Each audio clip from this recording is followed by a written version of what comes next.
Hey,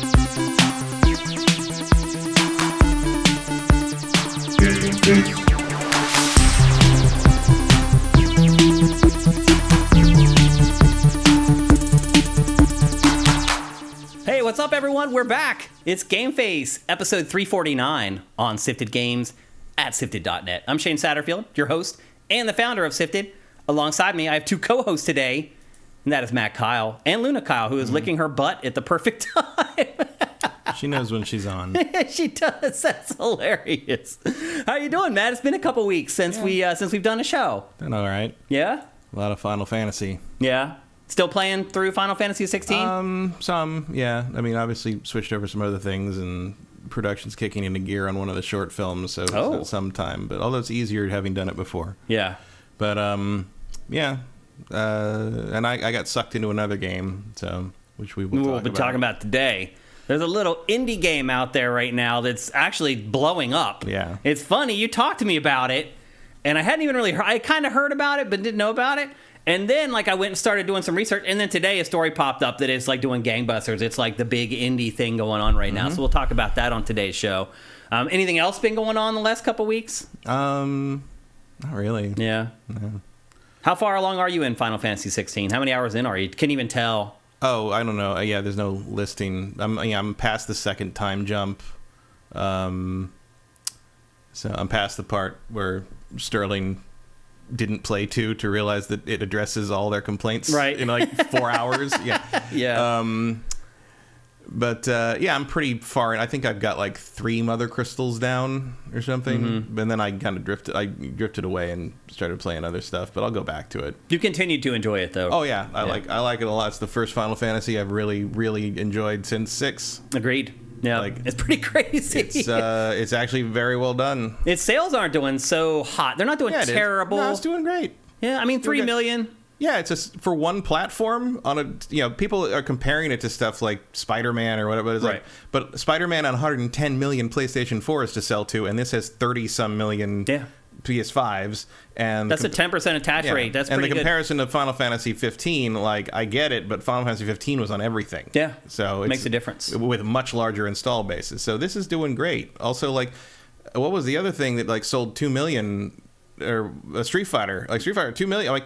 So 2 million for a Street Fighter game across all platforms is amazing, but 3 million for Final Fantasy on one platform is a bomb? That doesn't make any sense. The Final Fantasy numbers didn't bother me that much or raise a red flag for me. The Street Fighter numbers did, though, a little bit. I really expected more for Street Fighter. Capcom seems pretty happy with it. Yeah. And it is caught on in the community. Obviously, the biggest fighting game tournament of all time. The entries at EVO. Something. I think they're at 10,000. Yes, all that. Or something. Yeah. So that'd be fun. The community is definitely behind. Yeah, they've definitely embraced it. It's great. Which is really the more important thing, because as we know, the ongoing season pass stuff is what's going to keep that game afloat, and the community will do that. But it's still getting a lot of accolades for being accessible and letting people in that have never been able to get in before. Yeah. I'm very curious to see how far the people using modern controls get in EVO. My guess is not super far. Yeah. But we'll see.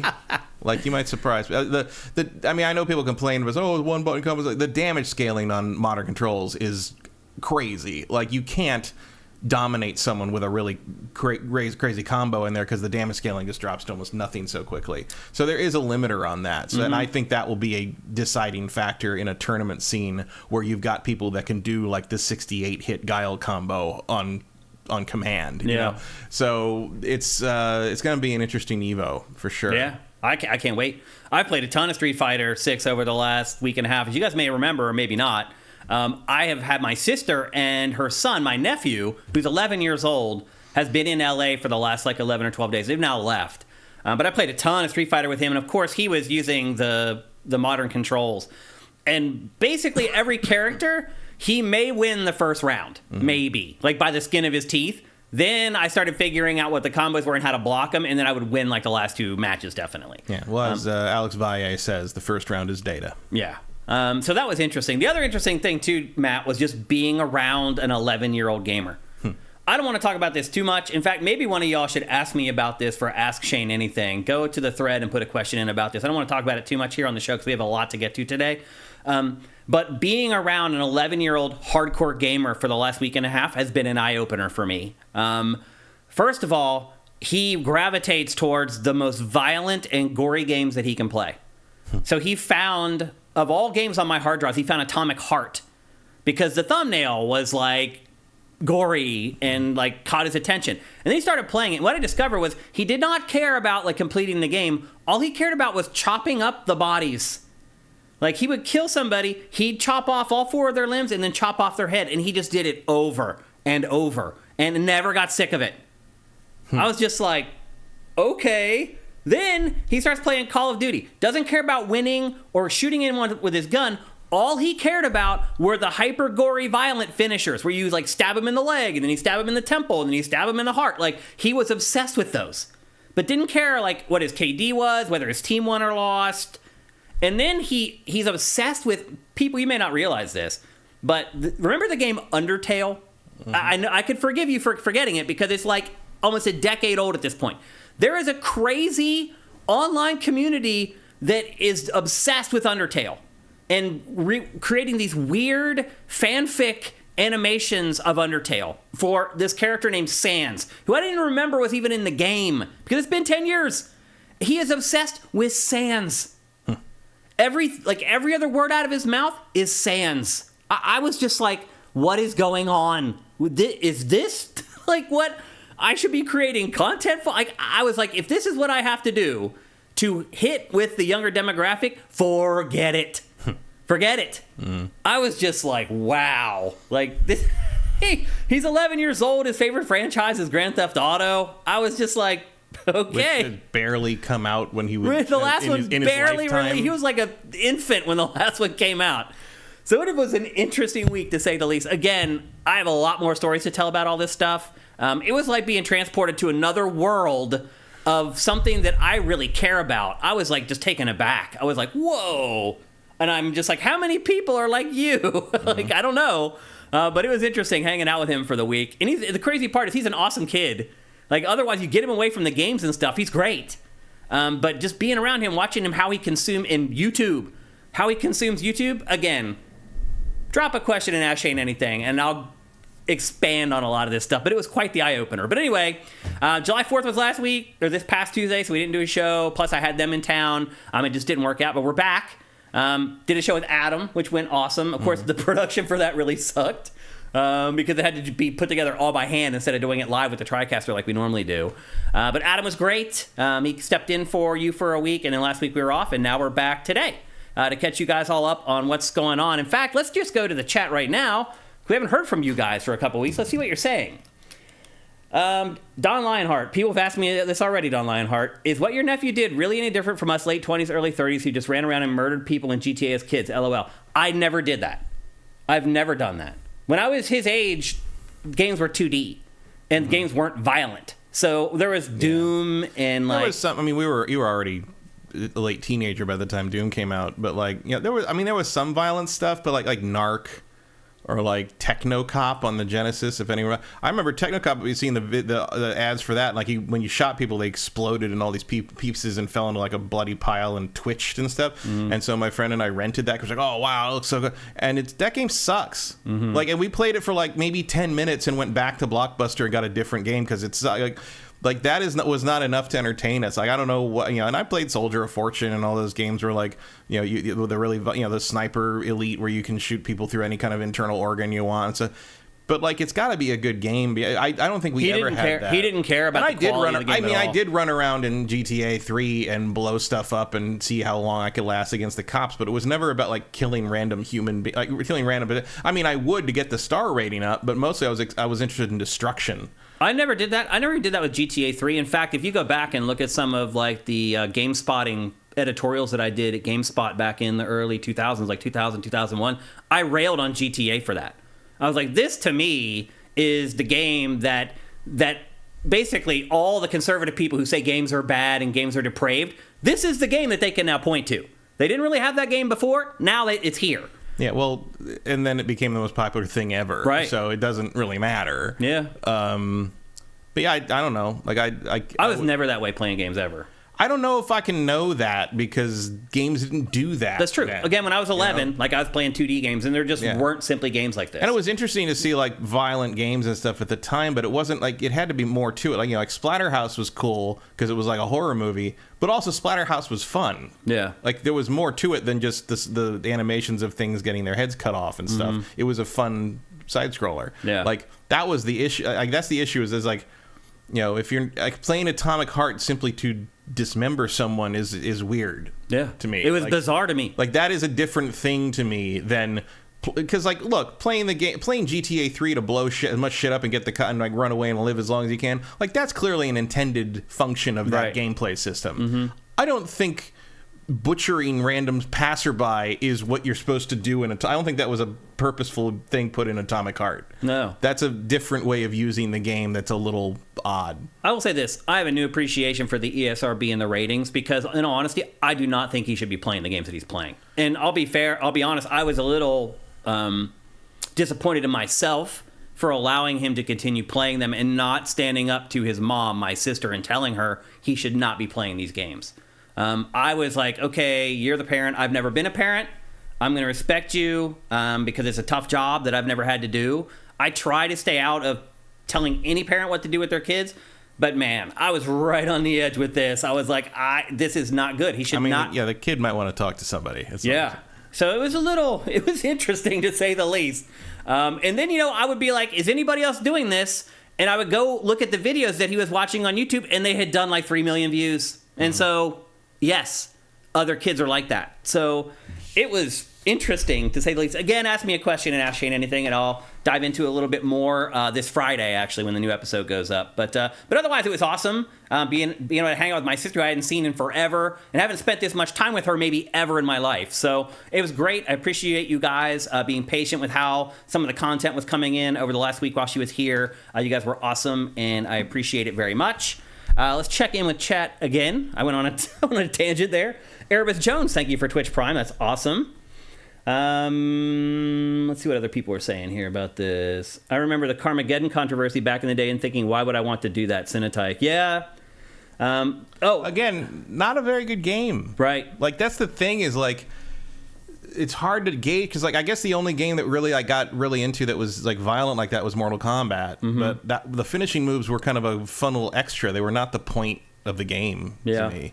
They were the point of the game to some people. Yeah. Consolize says, luckily Shane didn't have Dead Island 2. I did have Dead Island 2, and he begged me to let him download it. But it was on my PlayStation 5 where my hard drive is full. And so that became my fallback excuse for the whole week to keep him away from these games. Was like, hard drive's full on the PS5. Sorry, can't delete anything. I'm about to finish all those games there. And that's what I used to steer him away from it. But then he'd just go back to playing Atomic Heart again on my Xbox. So...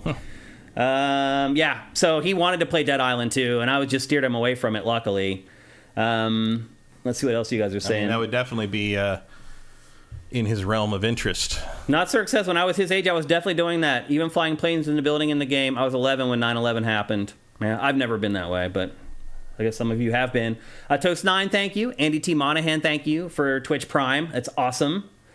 Actually, Andy T. Monahan subscribed to Tier 1. Thank you. That's awesome, man. I appreciate that. Eric Cartmenez says, is it to the point that it's worrisome? It worried me. Yes, it did. I mean, it didn't seem to worry his mom, because mom kind of seems to use games as a babysitter.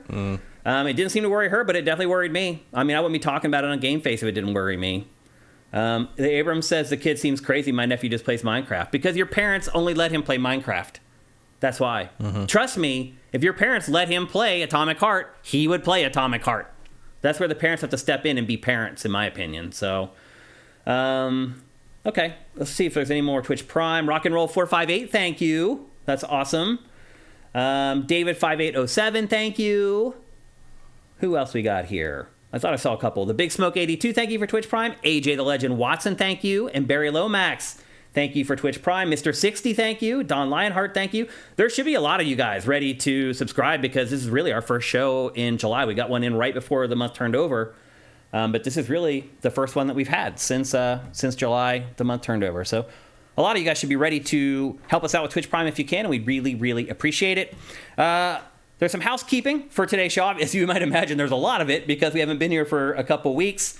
Well, actually a week, but still there's a lot. But before we get to that, I do want to take a minute to thank people who have been pledging at the Give Me Credit tier on our Patreon. And you're seeing their names scroll down below us. And I'll be honest with you, I wish I did this more often. I called out the people who are helping us with that tier because they're pledging at $30 or more per month. And they're really the people who are kind of driving the GameFace engine by pledging that much to our Patreon. And I just want you guys to know that I really, really appreciate it. I'm so busy. I really wish I had time to reach out to you guys more and thank you. I just know that every single person whose name is scrolling along the bottom there right now, I love and appreciate you guys so much. I can't even really put it into words. But I did want to call it out this week because for the first time in a long time, we had a bunch of new people join that $30 a month tier, and I want to call them out by name. First up is Caleb Faruqi. Second up is Joshua P. Morgan. Third is Oliver Bluthgen. I think I said that right. And then Glenn with the extra N went the full Monty for us and went straight up to the GameFace sponsorship tier at $250 a month. And for that, my man deserves an applause.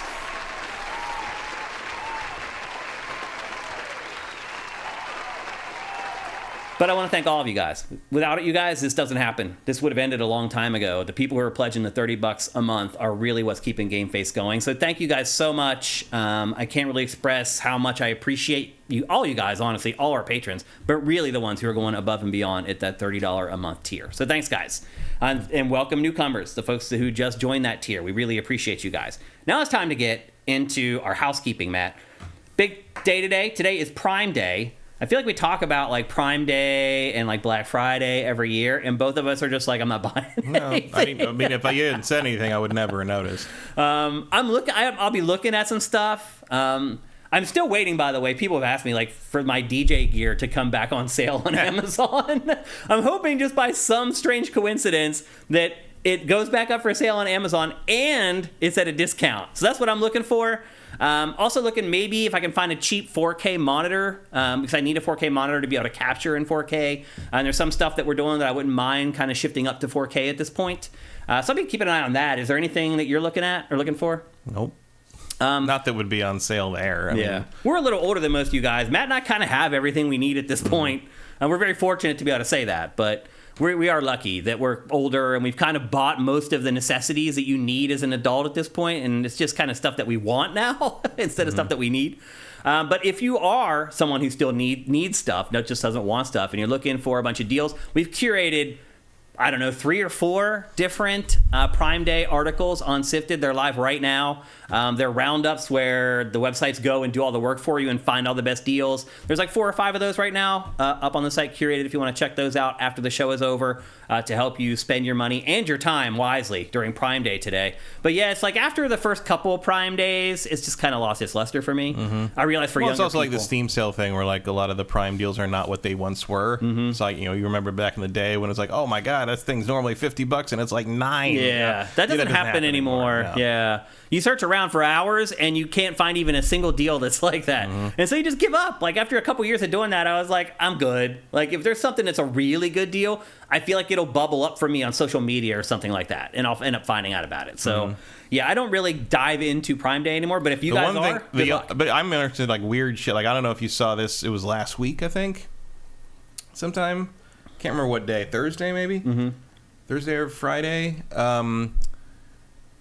Briefly, for like an hour, Amazon had new sealed copies of Majora's Mask for sale at retail price. Someone found a sealed shipment box of them that had been lost in the corner somewhere for like 25 years. Opened it, scanned them in, sold them for $69.99. Wario64 tweeted about it. Gone. Oh, yeah. Someone made a lot of money that Why? day. That poor person could have made so much money. Well, it was Amazon that had it. Amazon had it? It was sold through Amazon. Right, but it's just a private seller. You can sell on Amazon no, like it was you sell from on eBay. Amazon. It was really? from Amazon's warehouses. Weird. So no one knows how that ended up. Was Amazon even around when that game came out? Yeah, but they were mostly they were just selling books mostly then. Yeah. They sold a bunch of stuff, but they were a book online bookstore. It's weird. I always see those Game Hunter videos on YouTube, and like they all sell on Amazon for some reason. Like the guys who buy stuff and flip it. But this was some legit, some warehouse somewhere they didn't know what they had. Crazy. That's nuts. So anyway, good. It might have been. Who knows what Amazon does to get? I mean, they might buy out storage units or whatever, and just have that. Someone didn't know what they had because you could have sold those for hundreds. Oh, you could have made so much money off. You could have made per game. You could have made what you made from all of them combined. Yeah, at least as far as profit's concerned. Yeah, I went down a little bit of a rare game rabbit hole on that, and because of that, and because of some stuff Chris Baker was posting about Spider-Man: Web of Fire, the 32X game that no one remembers, which goes. You guess how much that goes for now if you have a sealed copy? $1,200. $4,000. Oh my god. It's a terrible game. Yeah, but doesn't matter. They only made like 5,000 of them. Wow. And which is they came out of a things that were posted by, I don't remember who posted it. Might have been NoClip, but it was internal business documents from Sega about like the yearly meeting and forecasting, and it was basically like the 32X is dead. We're only expecting to make 5,000 copies of the Spider-Man game. And the other bullet points were like, see about cheaper price for a unit. Looking to scrap things for games. Looking to scrap prices we could get for the remaining hardware. Like it was literally like, we are going to scrap everything that's left. So the thing about Spider-Man: Web of Fire is the last 32X game ever released. Oh. That's why it's valuable more than. And it's Spider-Man and Spider-Man, but it's mostly because there's only 5,000 of them, and it was basically the final Genesis game when you think about it. So. So that was fun. That was an interesting thing. It was just people talking about various Spider-Man games because they're like, oh my god, there was a time when a Spider-Man game, they're like, oh, this is only going to sell like 5,000 copies, and now like Insomniac's game is like one of the biggest things in existence. It's like, what a difference 25 years makes. Yeah, with the same character. Yeah, it's pretty crazy. Let's get to the rest of our housekeeping before we get into GameFace 349 proper. First up, huge story we've been waiting on for forever. Finally broke this morning, Matt.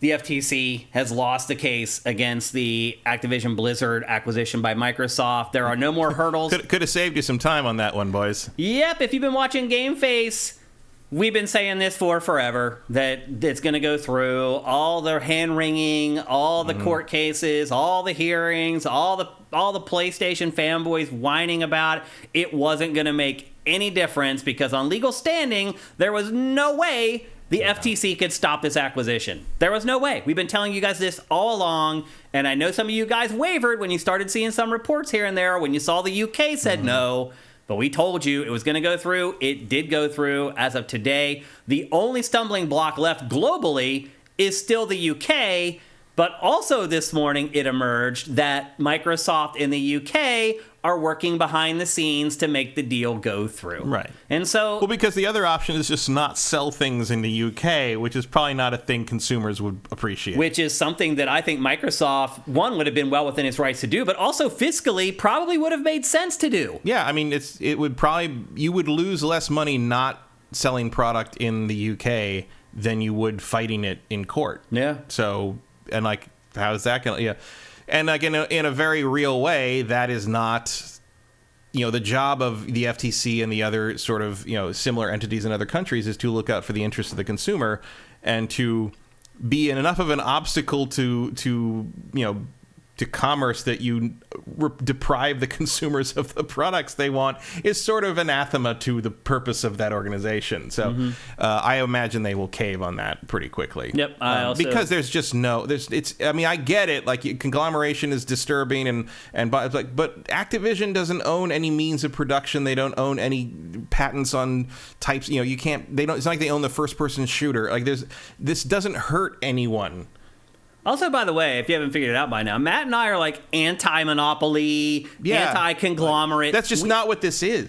That's just not what it is. Like if Microsoft legally, it's not what it is. No, if Microsoft tries to buy Sony, then you're going to hear about it from me. Yeah. Or like if Sony tries to buy all the factories where the chips are made for like 3D processing. Yeah. Now you've got that. But like now Microsoft owns Call of Duty. Nobody gives. Who cares? It's ridiculous. Who cares what the logo on the box is when you buy it? It's crazy that it went through all this, but at the end of it all, it is going to go through. And Microsoft and Xbox will own unplugged from the Call of Duty thing that when this started airing, I'm like, what is this? Why is he airing this footage as B-roll? I'm like, oh, that must be Call of Duty. Okay. Yeah, this is Modern Warfare 2. Yeah. We're also getting some tricklings about this year's Call of Duty. Apparently, a bunch of NBA players got to check that out this weekend, so it is a little weird. Usually, we get the first look at the new Call of Duty the week, like a couple days before E3. Yeah, one of the either Sony or Microsoft sort of shows it off. Or they would do their own event, or like the day before E3 kicks off. They would do like a little thing where you could go and check it out. They'd tell you like the bullet point. We have not learned anything about this year's Call of Duty still, except for the fact that it's real and that NBA players got to check it out this weekend. It's real and basketball players have seen it. Yeah, that's pretty much it. So anyway, breaking news. It is happening. Microsoft and Xbox will own Activision Blizzard. How long will it take before this actually goes through now? I would imagine it'd take almost a year. You think a whole year from now still? I mean, it depends. I mean, I don't know what the legality of being able to move those cogs behind the scenes while you're litigating that. Like, I would imagine everything about that has to freeze, legally speaking. And now you basically have to start from square one on the merger thing, and that takes a long time. So I would be surprised if, I mean, I would expect like it to be kind of more or less happening, finalized, whatever, like everything's sort of functioning the way we are initially going to make it function, like maybe this time next year. Yeah. Also, Blizzard said today that Diablo 4 will not be on Game Pass. Yeah. It just seems a little weird that Blizzard's making that call right now, but I mean, it probably will be eventually. I mean, that can, once you have to pay for the expansions. I think what Blizzard was hinting at is like, now that this went through, like don't wait to buy it till like, because that's what some people were doing. Yeah. They were waiting to buy Diablo 4 thinking it might. That's not happening. If that happens, it'll be like a year from now or longer. Like, that's not. Don't wait because it's like, it's going to be on Game Pass in September. No, it's not. It'll be like a year or more before Diablo 4 is on Game Pass. Yeah, they're not going to be the same company for some time yet. Yeah, it's don't count on all. And the other thing too, Matt, is like nothing's changed. No, everything's gonna change. No. Like Call of Duty's gonna keep being released for PlayStation. Diablo is gonna stay on PlayStation. Like any of the brands, if you're a PlayStation fan, any of the brands that you've come to know and love from Activision Blizzard are going to continue to be released on your platform. It does really nothing for like 3 years. Yeah, maybe more. And even then, they may conclude that selling it on all platforms is more lucrative than selling it only on one. Yeah. So. I mean, because they aren't that interested in selling hardware, really. So the only reason to make it exclusive to Xbox would be to sell Xboxes, and they don't seem to care about that. So I don't really know that anything's going to really be particularly different for anyone who just plays the games and isn't a shareholder beyond like, I don't know, maybe you'll need a Microsoft account to log into Call of Duty from now on or something. Yeah. Cinetech is asking, in what scenario or conditions do you think Xbox could make COD exclusive to Xbox consoles and PC? I don't think there is one. Whenever they want.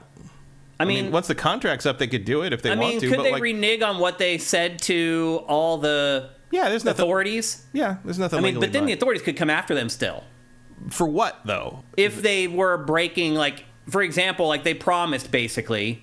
And I think there was a formal process of that. Promises don't hold anything unless they're under oath, which I don't think they are in that situation. They're not testifying. They're just saying, like, that's what we're going to do. But I think they've signed paperwork to some effect that they will leave Call of Duty on PlayStation. Yeah, for a certain period of time. But after that, they can do whatever they want. I think it'll be a long time until... Oh, it'll be like 4 or 5 years minimum. I think more than that. Well, I think that's the length of the agreement, more or less, because they just said we're gonna let the contracts with Sony play out. Like, we're not gonna renege on the contracts Activision already has in place. Those are all, and they could. Like, once you buy a company, you basically get to reevaluate everything they've agreed to because you didn't agree to that. But they just said we're gonna leave all those in place, and I don't think there's any reason to believe they won't leave those in place. But after that, they can either renegotiate the contract or just say we're not going to do that anymore. But I do believe, just given the scale of PlayStation's lead, I think it's more valuable to sell PlayStation owners Call of Duty than to have it to yourself. Yeah. Well, I saw a figure that basically PlayStation makes $1 billion a year off Call of Duty. Mm-hmm. Just by selling the game for its platform, it makes $1 billion. So how much is it worth to Microsoft to continue to sell the game on PlayStation? Probably a lot. Yeah. There's a lot of money there. So it'll be interesting to see. But they're making Sony money by doing it too. But it's like, at a certain point, Microsoft doesn't seem all that interested in dominating the market. They just want to have a piece of it. Yeah. They've been in third, as Microsoft said, it's been in third place since it launched the original Xbox. Yeah. It has not done particularly well there. Well, it did okay with 360. In Japan, but 360, the 360 is their golden era right now. And it may always be. Yeah, well, I mean, just the way they blew it with the Xbox One is remarkable. Yep. Like the heights of the 360 down to the lows to the Xbox One, down to the bone, is just remarkable. Like, I don't know if I've ever seen anything like that, maybe outside of like Genesis to Saturn. Yeah. Like, it's comparable. It is. Yep. It's pretty much equal. And it's also like almost as unforced an error. Yeah. Yep. So anyway, it's happening. It's coming. I don't think anyone's going to notice anything different for at least 5 or 6 years. Nothing immediate is going to change. Yeah, don't sweat it, PlayStation owners. Next up, we got word yesterday that another Black Panther game is coming. This one is from EA. Mm-hmm. We obviously had Black Panther in Marvel's Avengers, one of the more popular DLC drops for that game. But we're also getting one from Skydance Media. And they shared a trailer that was like a mashup of Black Panther and Captain America. Do you even remember this? Oh, yeah. Yeah, this is a World War II game. Yeah. And the new game they've announced seems like a modern, like, it seems like T'Challa, probably, as opposed to this is his father, I think. Yeah. Or his grandfather. Yep. And from what we're getting, basically, the new one from EA is going to be like an open world action RPG. It's coming from developers with pedigree. Some of them worked on God of War. Mm-hmm. Some of them worked on Shadows of Mordor. Yeah, there's a lot of the leads from the Shadows of Mordor games. Yep, and which so is good. I think that's really good. Yeah, like it's a brand new studio, though. I can definitely see adapting sort of how the combat works in that to something that like Black Panther would do, with the verticality of it and yeah.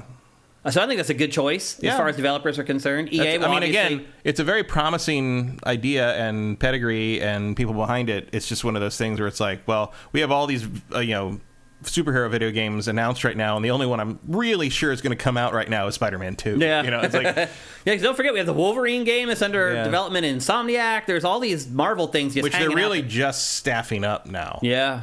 And that's game's a long ways away still. We have the Skydance game. That's probably still 3 years away, would be my guess. The one from EA, probably not till 2025. And the Skydance game is the one Amy Hennig's involved in. Yeah. Right? Yeah. So that's 2 Black Panther games to be excited about, which I think is pretty cool. It's been crazy to watch that character ascend. Because he was always just kind of like a has-been, like, just bit character. Like, what? Black Panther. Like, he had his moments. When I was growing up, like, he was always the character who was way back in the sky. But that's all the Avengers, though. Yeah. Like, the Avengers were never anything. People don't people's like, oh, like, Iron Man was a C-lister until that movie. That's true. Like, Iron Man was nothing. Nobody cared. Yeah. Like, there were people, I remember in the arcades in the 90s when the Marvel, like, Capcom fighters were out, and people would complain that they'd wasted slots on Iron Man and Captain America. And stuff, because, like, why can they do that? And why'd they do that and not put more X-Men in? Because X-Men were the thing. Yeah. The Avengers were always not like losers. They were boomer. We today would call them boomer fit characters. Yeah. They were like all the baby boomers grew up with them and loved them from the the 60s and 70s, and like the guy who owned the comic shop I worked at in high school, and all his friends who were they were older than us, much older, like 30 or something when we were teenagers, and like they were all giant fans of the Walt Simonson era Thor, and we all made fun of them relentlessly for liking Thor because Thor was so damn lame. That is not a thing that would happen today, because all those characters, I mean, I don't know if I've ever seen it. That's the opposite of the Xbox 360, Xbox One turnaround. It's just like, and look, man, I didn't care about any of those characters before these movies. Those movies made me care about Iron Man and Captain America and Thor and all that. It's like, I never read a Black Panther comic on a solo comic before. That was my point. Nobody did. He was just kind of this bit character for my whole life, pretty much. It's been amazing to watch him. He didn't have a lot of solo stuff. He was big in the 70s. So was Doctor Strange. He was. Strange and Black Panther, because they were part of the counterculture movement. I had a Doctor Strange comic this big from the 70s. Black Panther's name, by the way, predates the Black Panther Party. Yeah. Like that was before that. Yeah. And then they put him he premiered in the Avengers, and then they put him in a comic series called Jungle Tales. Or Jungle Adventures or something. It was not a great look. But was that like Tarzan or something? It was just like, I remember those kind of. In fact, that Doctor Strange comic that I had that was like this big, I think it had the Black Panther in it. Yeah, and it was set in the jungle with not Tarzan. There was another character Marvel had that was like Tarzan. Kazar. Yeah. And those were the 3 central figures. Another character you will never see in the MCU. Anyway. Kazar and Sheena are probably never coming to the MCU. Yeah. Anyway, we're flying off course as we tend to do on GameFace from time to time. But anyway, 2 Black Panther games are on the way. Next up, we're starting to get some rumblings from The Last of Us Part 3. Some reliable leakers who are actually usually reliable leakers for film and television have leaked some details on the plot for The Last of Us Part 3, the video game, talking about how it centers around, and it does sound very much like The Walking Dead to me. It's making me a little nervous. But it apparently centers on a bunch of survivors who are like living in a big house/mansion together, and all the politics that take place there between who's the leader, who should be the leader, who's the one gathering the food, who's the one doing this and doing that. It sounds like that's going to be the crux of the plot. Well, we'll see. Yeah. Again, these leakers are reliable. Like, they've leaked big stuff for films and TV. They're reliable, but they're reliable because they're involved in this in part because the facilities they're using to shoot the mocap for this, which is apparently going to start later this year, that's what's on the schedule. Mm-hmm. That doesn't mean that's the whole game. Right, You know? For sure. Remember, there's a bunch of stuff. You remember, like, if you only saw one snippet of the second half of Last of Us 2 on some kind of shooting schedule, you'd think the whole game was about the Fireflies and you were playing as Abby the whole time. It's true. Yeah. Like, do not judge any of this shit by leaks. Yeah. We do not know the plans of Druckmann. This game is still so gorgeous, by the way. I just glanced at the TV running the B-roll, and my eyes jumped back to the television. Mm-hmm. It's really an amazing game still, looking at it after all this time it's been out. So anyway, maybe The Last of Us Part 3 isn't that far away, Matt. Like, I kind of thought it was 7 years away or something. I mean, it's still 4 years away, I would say. It's if they're just shooting the mocap that's starting this year, it's still full production all through next year, and then you got to animate I mean, I'd say you're looking at 2027 if we're lucky. Yeah.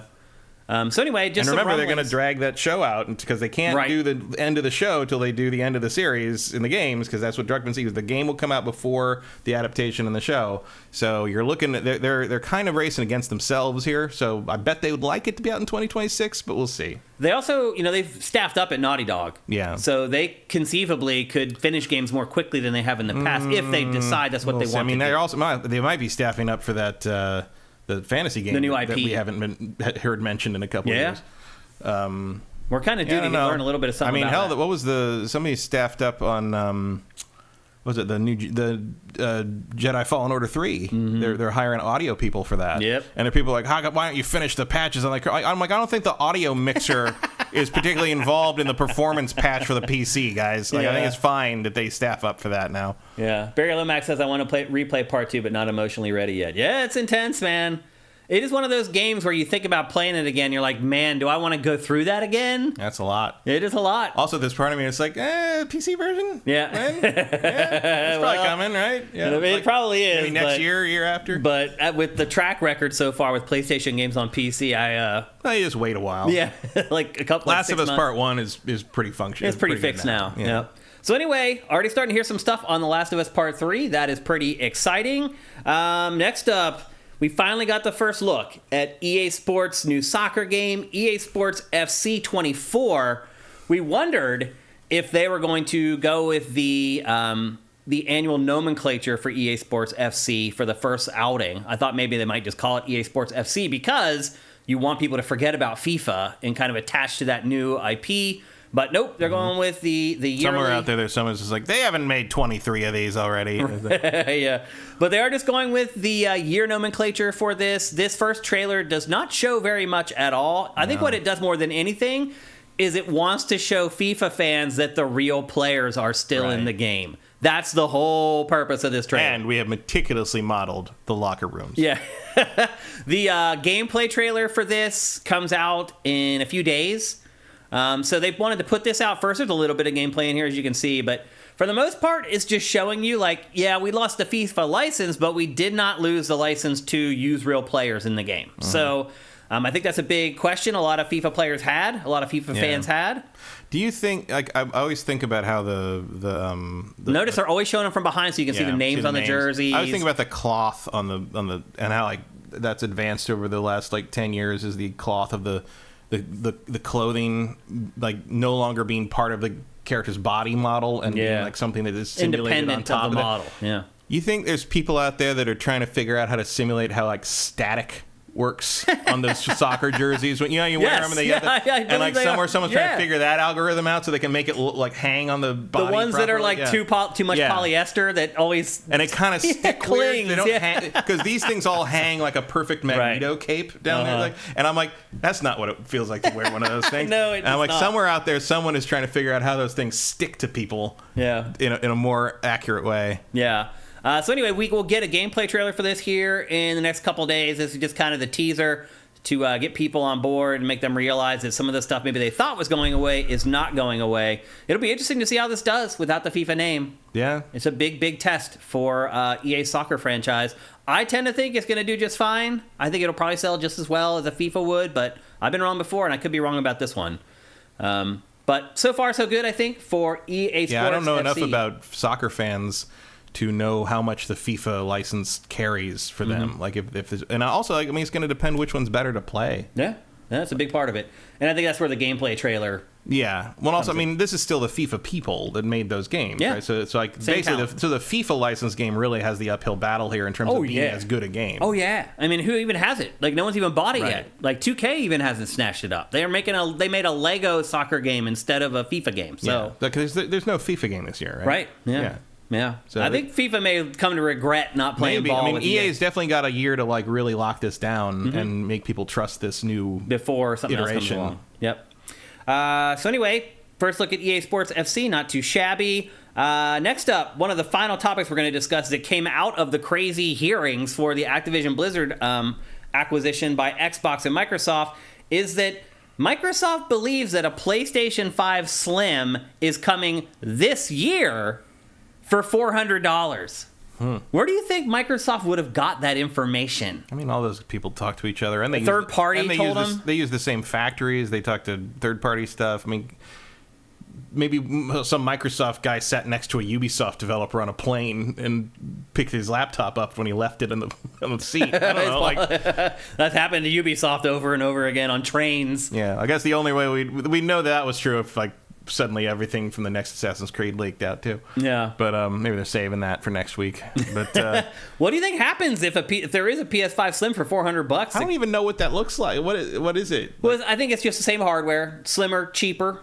Yeah, kind of like all the Slims that they've done. I guess it's kind of a weird move to me, unless it's a cost-cutting move. That's what I think. I think they found a cheaper way to manufacture it, and they're like, we'll pass along a little bit of the savings. To me, it's just so soon after it was actually became viable to just go get one. Yeah, and all of a sudden there's a new one. It has been 3 years though. Yeah, since it launched. So and it's like how do people paid $1,000 to a scalper feel now if that happens? Like, oh, I mean, I feel like if this does happen, like, I mean, it already has a chokehold on this generation. To me, this just puts Xbox in 6 feet deep, basically. Yeah, I mean, it's a hard sell. Also, because Xbox, by the way, just increased the prices of Game Pass and its console. I have to imagine that it's not going to have any power difference. Yeah, I think it'll be the same hardware. Same thing, just different. Just smaller form factor, maybe. Yeah. I mean, it couldn't be much larger, really. Yeah. So. That would be crazy if it was bigger. Yeah. They definitely would call it the Slim then. That's for sure. It'd be the PlayStation, the PS5 Maxi. Yeah. What's the chance that you think of this actually happening? I don't know. I guess like 40%. That's exactly what I was going to say, 40%. It's just like, it's so much smoke that maybe there's some fire there, but it's also like, it's so weird. Like, why? Yeah. Unless there's something internally where they figured out, oh, we can save like $100 every time we make one of these. Well, if they're going to take $100 off, they're saving more than $100, I would guess. Like, I mean, obviously the PlayStation 5, it doesn't cost that much to make, but it's like, if they could save a very notable chunk on but I'm like, I don't know what that would be. SSD, maybe save a little bit there now. Yeah, but like it's not really going to change one way or the other. It's like it'd be about, I guess, fans or heat sinks or I don't know. Like, I don't know what you'd do. I don't know where you'd save the money. Packer says usually he doesn't think this is going to happen. By the way, he thinks typically what happens is they charge the same amount, but they give you a bigger hard drive. Yeah. So they actually. You get a bigger hard drive for the same price as the old model or whatever. And that's typically how PlayStation does it, but who knows? I agree with you. I think it's 40% likely to happen, or at best. I saw some people sneak in here with Twitch Prime. I want to thank them. Fire Native, thank you. Gohan Rage, thank you for Twitch Prime. Lazy Worm, thank you for Twitch Prime. I saw you guys sneaking in there. I want to make sure I get you guys into the episode.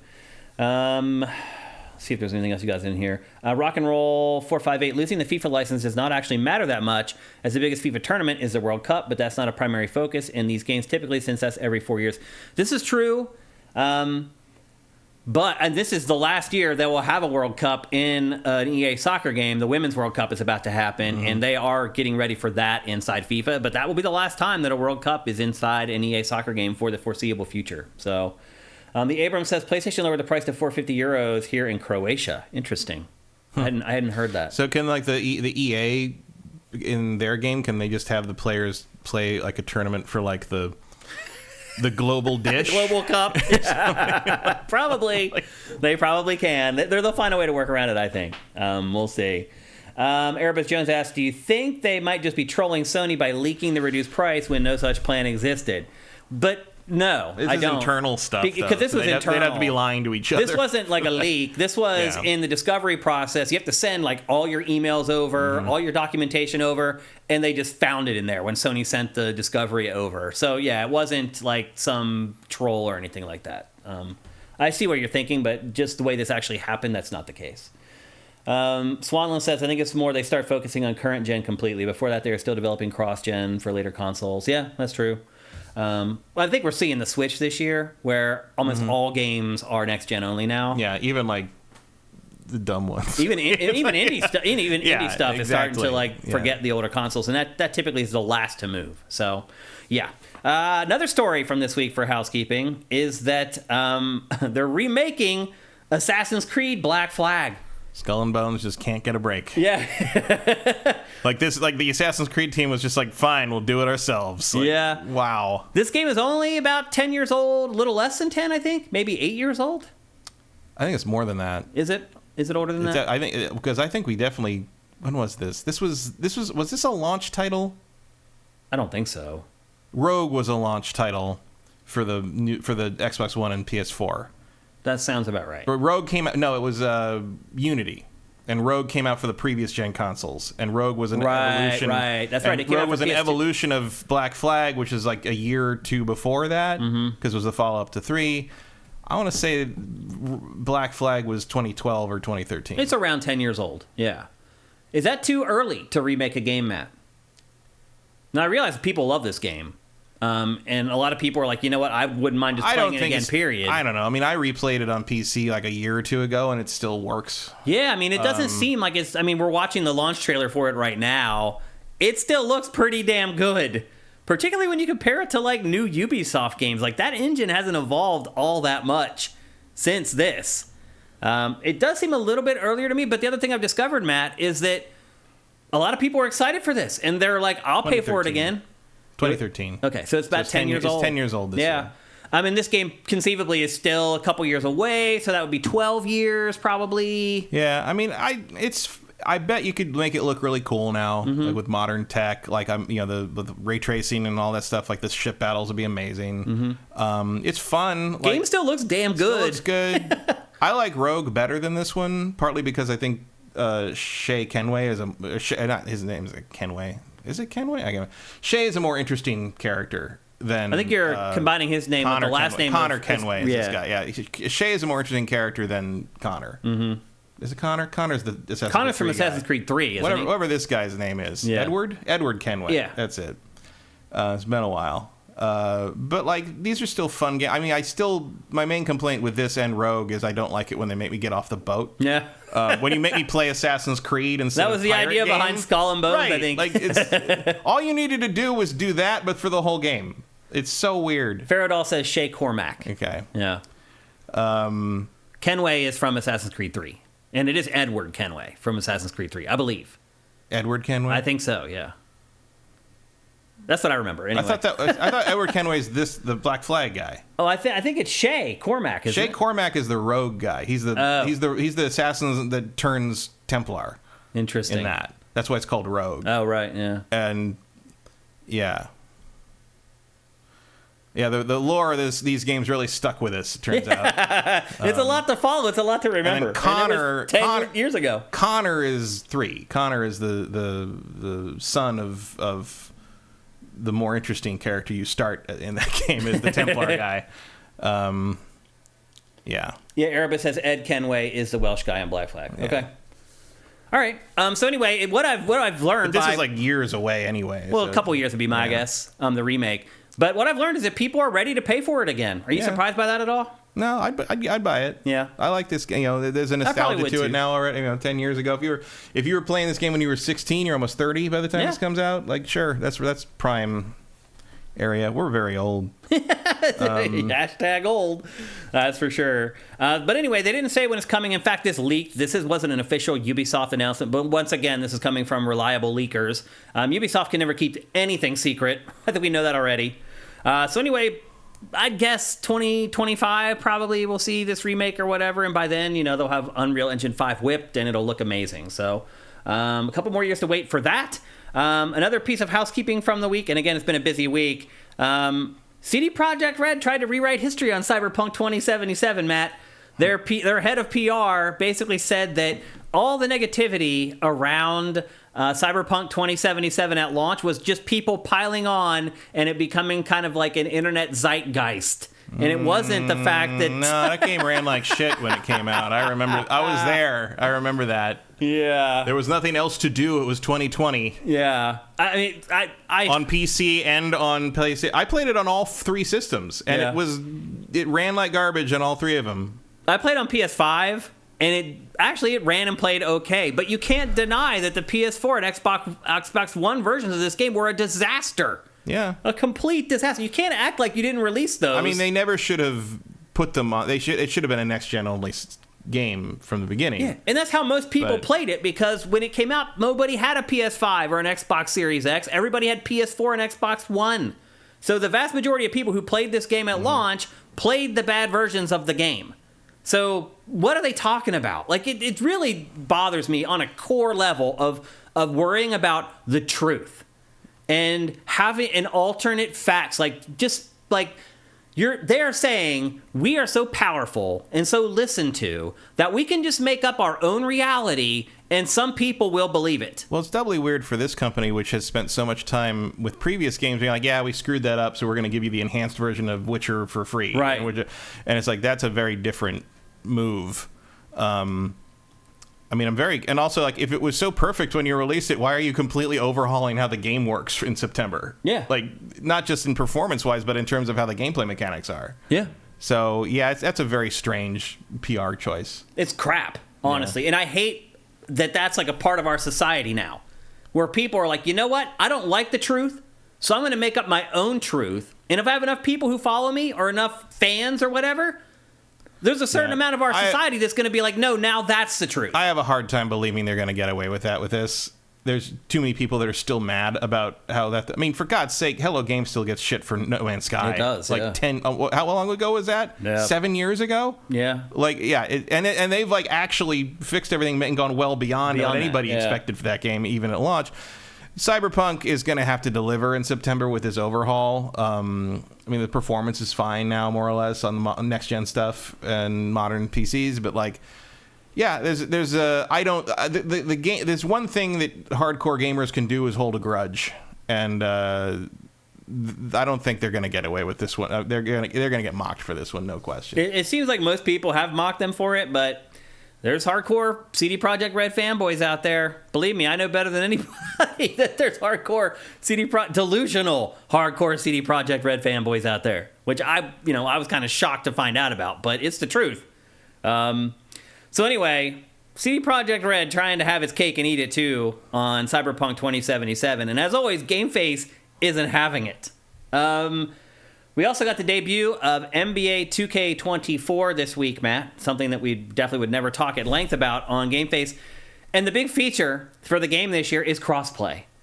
That's where that series is at this point, where it's just struggling to find new features. I would guess if this is the thing they're coming out of the gate with, is that now you can play people on Xbox if you're a PlayStation owner. But also sometimes that stuff feels like, are you worried about having a large enough user base to fill out your online games ranks on individual platforms? Well, that's the biggest story other than Kobe is the cover athlete this time, which obviously struck a chord here in LA, but I don't know how much everywhere else. People like him. He's a jerk. Yeah. He really was a jerk. Great basketball player, but he's kind of an a-hole. Yeah, but tragedy will change perception on that. It does sometimes, yep. So anyway, NBA 2K24 coming as usual at the end of the year. Its usual release date. It always releases within like a week where it does the year prior. And then the final piece of housekeeping for this week is we got the first announced Street Fighter 6 DLC character, and it is Rashid. Are you surprised that they're bringing him in first? No, he's very, very popular in the last one. He's very popular. He was like an Evo, he was an Evo darling. Yeah, one of the strongest characters in the game, no question. And like, if you watch this teaser thing, they are showing off the animation. And like this game already has really great animation. It really does. Rashid's stuff is next level, especially with his clothing hanging on. It's very impressive. Yeah, it looks great. And to your point, he's extremely popular.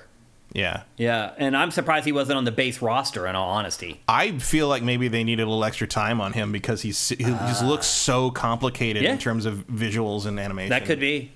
But he is the first DLC character, and then we found out this morning, I didn't have enough time to really get it into the show. Look at how much cloth physics is happening with him, even by the standards of this game. Like, it's remarkable. Yep. We also found out the first DLC character for Mortal Kombat 1 today, and it is the Homelander from The Boys, which is a little weird to be the first DLC character. Yeah, he's going to get the most chatter. Hype. Yeah. So it's probably going to coincide pretty well with a new season or something, or announcement or something. I wonder when the next season of The Boys is going to be ready. But no, the guest characters for the first wave seem to be him, Omni-Man from Invincible, and Peacemaker. So, which is interesting because Homelander and Omni-Man are kind of similar. They are. They're Superman analogs, evil Superman versions. They're different looks, but like it'd be interesting. I mean, they both are good fits for Mortal Kombat. Yeah. And so is Peacemaker. Like they're but Peacemaker is more interesting a little bit because you're like, is it going to be John Cena? Right? Are they going to use him? Is that probably not? Be my guess. I don't know. He'd probably be up for it. It just matters if they want to pay for it. That's what I'm guessing. But the moolah, man. But it's like that. What else is Warner Brothers Interactive throwing money at right now? Yeah, that's true. But I keep waiting for them to be sold. I keep waiting to wake up one day and find out that someone has bought Warner Brothers Interactive. All I can say is that they better his Peacemaker's win thing better involve that opening credits song. Yeah. If he doesn't just dance to that as his win pose, like, you fucked up. You've messed up. Yep. So there you go. That's all the housekeeping for GameFace 349, and that can only mean one thing. It's time to hear, if I get the TriCaster ready, it's time to hear a word from our sponsor. LS Cream is a fine cream liqueur created by fellow gamer and sifter Stevens Charles. It's inspired by an ancestral recipe from Haiti called Cray Mass, and a double gold winner for its original taste at the New York Wine and Spirit International Competition. LS Cream can be enjoyed on the rocks or as a mixer for drinks with its rich blend of fresh cream and neutral grain spirits with notes of coconut, vanilla, cinnamon, and nutmeg. It's great in coffee or to make espresso martinis. To learn more, discover amazing drink recipes, or to track down your own bottle using a handy store locator, head to creamls.com/sifted. That's creamls.com/sifted. So I can't say enough good things about LS Cream. My sister, as I said, was in town this week, and we were mixing up drinks with LS Cream pretty much every night when we get back from running around LA. I have converted her. She is now going to go home and buy some LS Cream. Hopefully when she does that, she'll use the URL creamls.com/sifted so they can keep track of people who are checking out LS Cream via our sponsorship. Again, head to the website, creamls.com/sifted. There's drink recipes. There's a bunch of awesome stuff there. Brand new website. In fact, if you go to that URL, our logo is on there, which I thought was pretty cool. The nice little touch there. So anyway, support our sponsors. Support your fellow gamers. Support your fellow sifters. Go to creamls.com and buy a bottle or 10. And with that, it's time to kick off GameFace 349 proper. We're going to kick things off with a fun little game that I've been playing this week, and I've surprisingly got to play a lot more of it than I thought I was going to be able to, and that is Pikmin 4. Pikmin 4, there's a demo on the Switch eShop right now. Have you got a chance to play it, Matt? A little bit, not too much. All I know is that it talks too much. It talks too much? There's a lot, just the tutorial stuff was a lot of text. Yeah. The demo that is up on the eShop is way bigger than I thought. Like, I ended up playing it for like 2 hours, ultimately. I got to like day 5 before they finally cut me off. And the other thing I would say, too, is that... It's Pikmin. It's Pikmin, yeah. I don't know if I expected like a huge departure for Pikmin 4. I don't know what that would be. I don't know what that would be, yeah, but, you know, I don't get paid the big bucks to figure that stuff out either. I'm just the guy who sits here and, like, criticizes it when they get done doing it. But they have not really found a big sort of shift in how the game is played for Pikmin 4. There are changes and new elements to it, to be sure. Definitely the biggest of those is the dog Owachi. I don't know why they named the dog Owachi. I wonder if you re-scramble... Yeah, it's a scrambled It's a palindrome for something, right? Yeah, I'm sure. What is it, I wonder? I don't know. Owachi. O-A-T-C-H-I. Now my brain is trying to figure it out. Owachi? It's a hard name to remember for whatever reason, so I'm kind of surprised they didn't go with something more common. But he is the big addition to the game. When you first start, actually, you're playing as Captain Olimar. He also already has a dog as a little sidekick. But when the game starts, you play as him, and he lands inside a house for the first time, as you're seeing here. And what happens is he gets into trouble. And what is the organization that they all work for? I don't even remember. I don't remember. I do remember his ship. After Pikmin lore, you're asking the wrong person. I do remember his ship is called the SS Dolphin, which is named after the GameCube's processor or whatever. Yeah. And that stuck, obviously, is still called the SS Dolphin.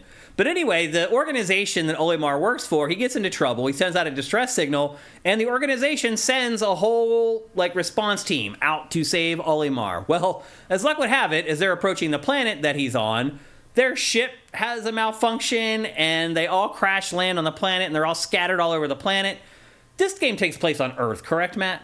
Yeah. It's the implication, unless there's an alien planet that has Duracell. Yeah, but I don't think they've ever said that it's Earth, have they? No, but there's Duracell batteries. Right. It's definitely on Earth. There's also Nintendo handhelds in this that you dig up. So anyway, they're scattered all over Earth, and you get called in as the guy who has to go and save the people who are trying to save Olimar. And that's kind of the plot. And you can create your own character. They don't name him and pre-create him for you. And I will say this, the character creation tools in this are real simple. There's you can see right here, right on cue with the B-roll. There's 4 body types. There's 10 faces. There's 8 hairdos and a handful of colors that you can choose for both the hair and for your space outfit. But they do give you the opportunity to create your own, which is something different for a Pikmin game. They've never really done that before. And then you set out. And the big objective, really, if you remember, for most Pikmin games, the big objective is to collect all your parts so you can rebuild your ship and then fly away from Earth. In this, initially, there is some parts that you have to collect. But after you get the ship kind of functional, the real objective is to find all the people. Because the people that you find as you go through all the different levels and everything are specialists, they're scientists, they're tech people. And eventually what happens is you create this collection of people who stand outside the ship every morning, and you can go to them and you can do things like level up Owachi, the dog. You can level up your abilities. So there's some very light RPG elements to this. The Owachi upgrades are pretty awesome. It's Ochi, apparently. Ochi? And I guess it's a pun on the Japanese word for sit. For sit? Yeah. Okay, that makes sense in some kind of a weird way. For a dog kind of thing. When you first get Owachi, all he can do is he's strong. He can bust through barriers and he can drag stuff. You just saw him dragging that tree through that opening or whatever. But as you go on, you can level him up and he does all kinds of stuff. Eventually you can ride on him like he's a mount. But not just you, all your Pikmin ride on him as well. And it creeps me out, Matt, because it reminds me of, have you ever come across a spider? The wolf spiders that carry all their babies? I mean, a lot of spiders do. And you come across a spider, the famous one is the wolf spider. Yeah, does that. And it almost looks blurry when you look at it, and then you look close and you realize there's a million babies on its back. Mm-hmm. That's what happens with Ochi. in this. Like, all the Pikmin jump on his back and he can carry him around and carry you. It's a little creepy looking the first time that it happens. At least it's not like what the frogs do where they pop out of the skin. Right. That's true. That's a good point. Don't tell Miyamoto about that. He'll do that. Yeah, exactly. In the next one. Yep. So the objective of the game is to find all the scientists and the gearheads who were a part of the crew, return them to the ship, and then use them to help eventually rescue Olimar and get off of the planet. If you only ever played the first Pikmin, you may think that this franchise still has a 30-day time limit. And basically how that game worked was you had 30 days to get off the planet, and if you didn't do it, you had to start the game all over or go back to an old save or whatever.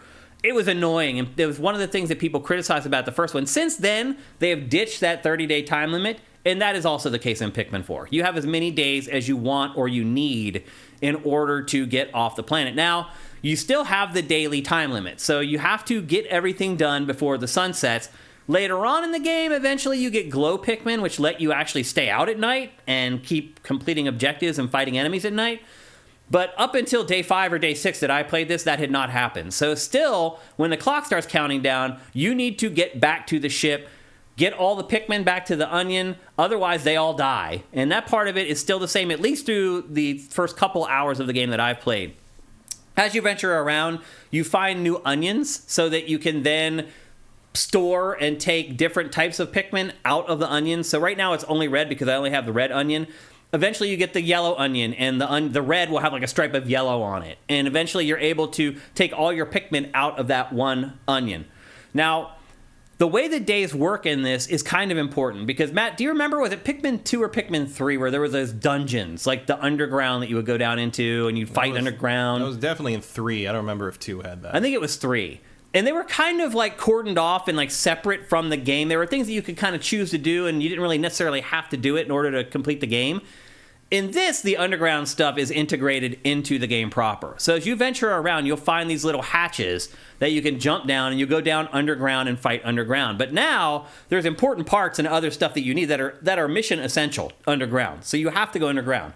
But the way you can manage the time in this game is when you go underground, there is no time taken off of the meter. They say that it's drastically slowed down. I couldn't tell that any time went off the meter when I went underground. I'm not 100% sure that no time goes off, but I thought that no time went off. So what you do is you stay above ground for the whole day, and then when the timer starts to get into the red, showing that the day's about to end, then you go to one of the hatches and you go underground. And then you can I found I could stay underground as long as I wanted, and it never seemed to change the clock. So you go underground, do the whole dungeon underground, finish everything, collect everything, and then come up, then go to the onion to finish the day. And it does change how you play Pikmin. At least for me it has, anyway. How far did you get, Matt, before you gave up? Did you even get to past the Olimar part? No. Okay, so you were still in like the indoor house while you were playing it.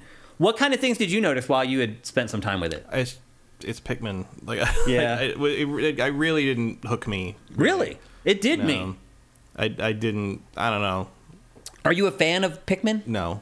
Oh, you're not. You never enjoyed them. Although one of the main things was I didn't like the time limit. Mm-hmm. I'm not a huge fan of the time limit on the daytime. Even the daily time limit. But the main thing was like, you got 30 days to do it, and so every time you're like, am I ahead of the curve? Am I wasting all my time because I screwed one thing up or whatever? I don't know. I'm not a huge fan of games where I'm not in direct control of what's happening. Mm-hmm. And I get very easily frustrated when I'm throwing Pikmin at things and they are not doing what I fucking want them to do. Yeah, or they stand there. I hate that. Like, and like I know it was sort of like one of those things. It's like a real-time strategy game, really. But I am rarely as frustrated in real-time strategy games as I have been in Pikmin 1 and 2. Yeah. And then, of course, you make one mistake and something rolls over all the Pikmin. It's like, meh. Or they all fall in the water and they all die. It's just... You got to start over and do everything, and you don't have enough time in the day to get back to that point. You got to do it another day, and it's just like, I don't know. Like, it's just, it's adorable, but it's tedious as fuck. And yeah. Honestly, a lot of the tedium has not been removed from this, which I was kind of surprised at. For example, like if you tell your Pikmin to take something back to the onion, like they'll just go back to the onion and then they'll just stay under the onion. Mm-hmm. It's like, no, come back to me. Like, I should at least have the option to set it up so if the Pikmin go back to the onion, there's a command for them to come back to me from the onion. So I don't have to run all the way back to the onion to corral them again and get them to be a part of my team. That seems like a no-brainer to me. Now, one thing they did do to improve some of the tedium in this game is they let you move the base now. So it used to be like you had the one base, and they would let you open up like shortcuts that would help you get back there more quickly. Now, there are certain sections in the game where you can just move your base. So you can move the ship, and you can move the onion to that specific place to keep the back and forth from becoming an annoyance. It still could become an annoyance when you have to send 20 of your Pikmin to carry something back to the ship, and you need those Pikmin then to keep fighting. Like, I would prefer to have some kind of an option where I can just instruct them, once you drop it off, come back and join me. If I lose a couple of you guys to a couple enemies along the way getting back to me, that's cool. I know that's part of the risk. At least give me the option to do it. That, to me, I think would be a huge upgrade, a huge change. Yeah, I mean, that's pretty standard. You know, you group somebody together, on a keyboard, you put them on a number key, you hit the thing, click near you, bring them back, and if something happens to them along the way, you'll deal with it. But, but that's sort of the limitation of having... the character be the source of all the commands. Like, like there's no omnipotent mouse click. There's, and like it's inherently limiting. And there's a reason RTSs work the way they do, and Pikmin sort of forgoes that. And there's advantages to that in terms of having attachment to the characters more. Like, it brings it down to more of a personal level, which is probably intentional on Miyamoto's part because that's always something he cares about. But like, at the same time, you're just adding a lot of extra work for the player that is not really necessary. Yeah. And maybe was necessary more when you were establishing the concept with the first game or the second game. But you probably don't need to keep doing that in 4. Yeah. Yeah. And then you just saw one of the new Pikmin in the game, the Ice Pikmin. That's a brand new one for this game. And I already talked about the Glow Pikmin, which are new to this game. Obviously, the Ice Pikmin can freeze stuff. And that's integral to this game because... once you freeze something, then you charge it with Ochi, and they shatter. And so it becomes almost like a combo that you use as you play through the game. You freeze stuff, and then you use Ochi. Or you can even just use normal Pikmin to eventually shatter it as well. But Ochi is just a one-shot deal, and he shatters it. There's also like a new menu that you use.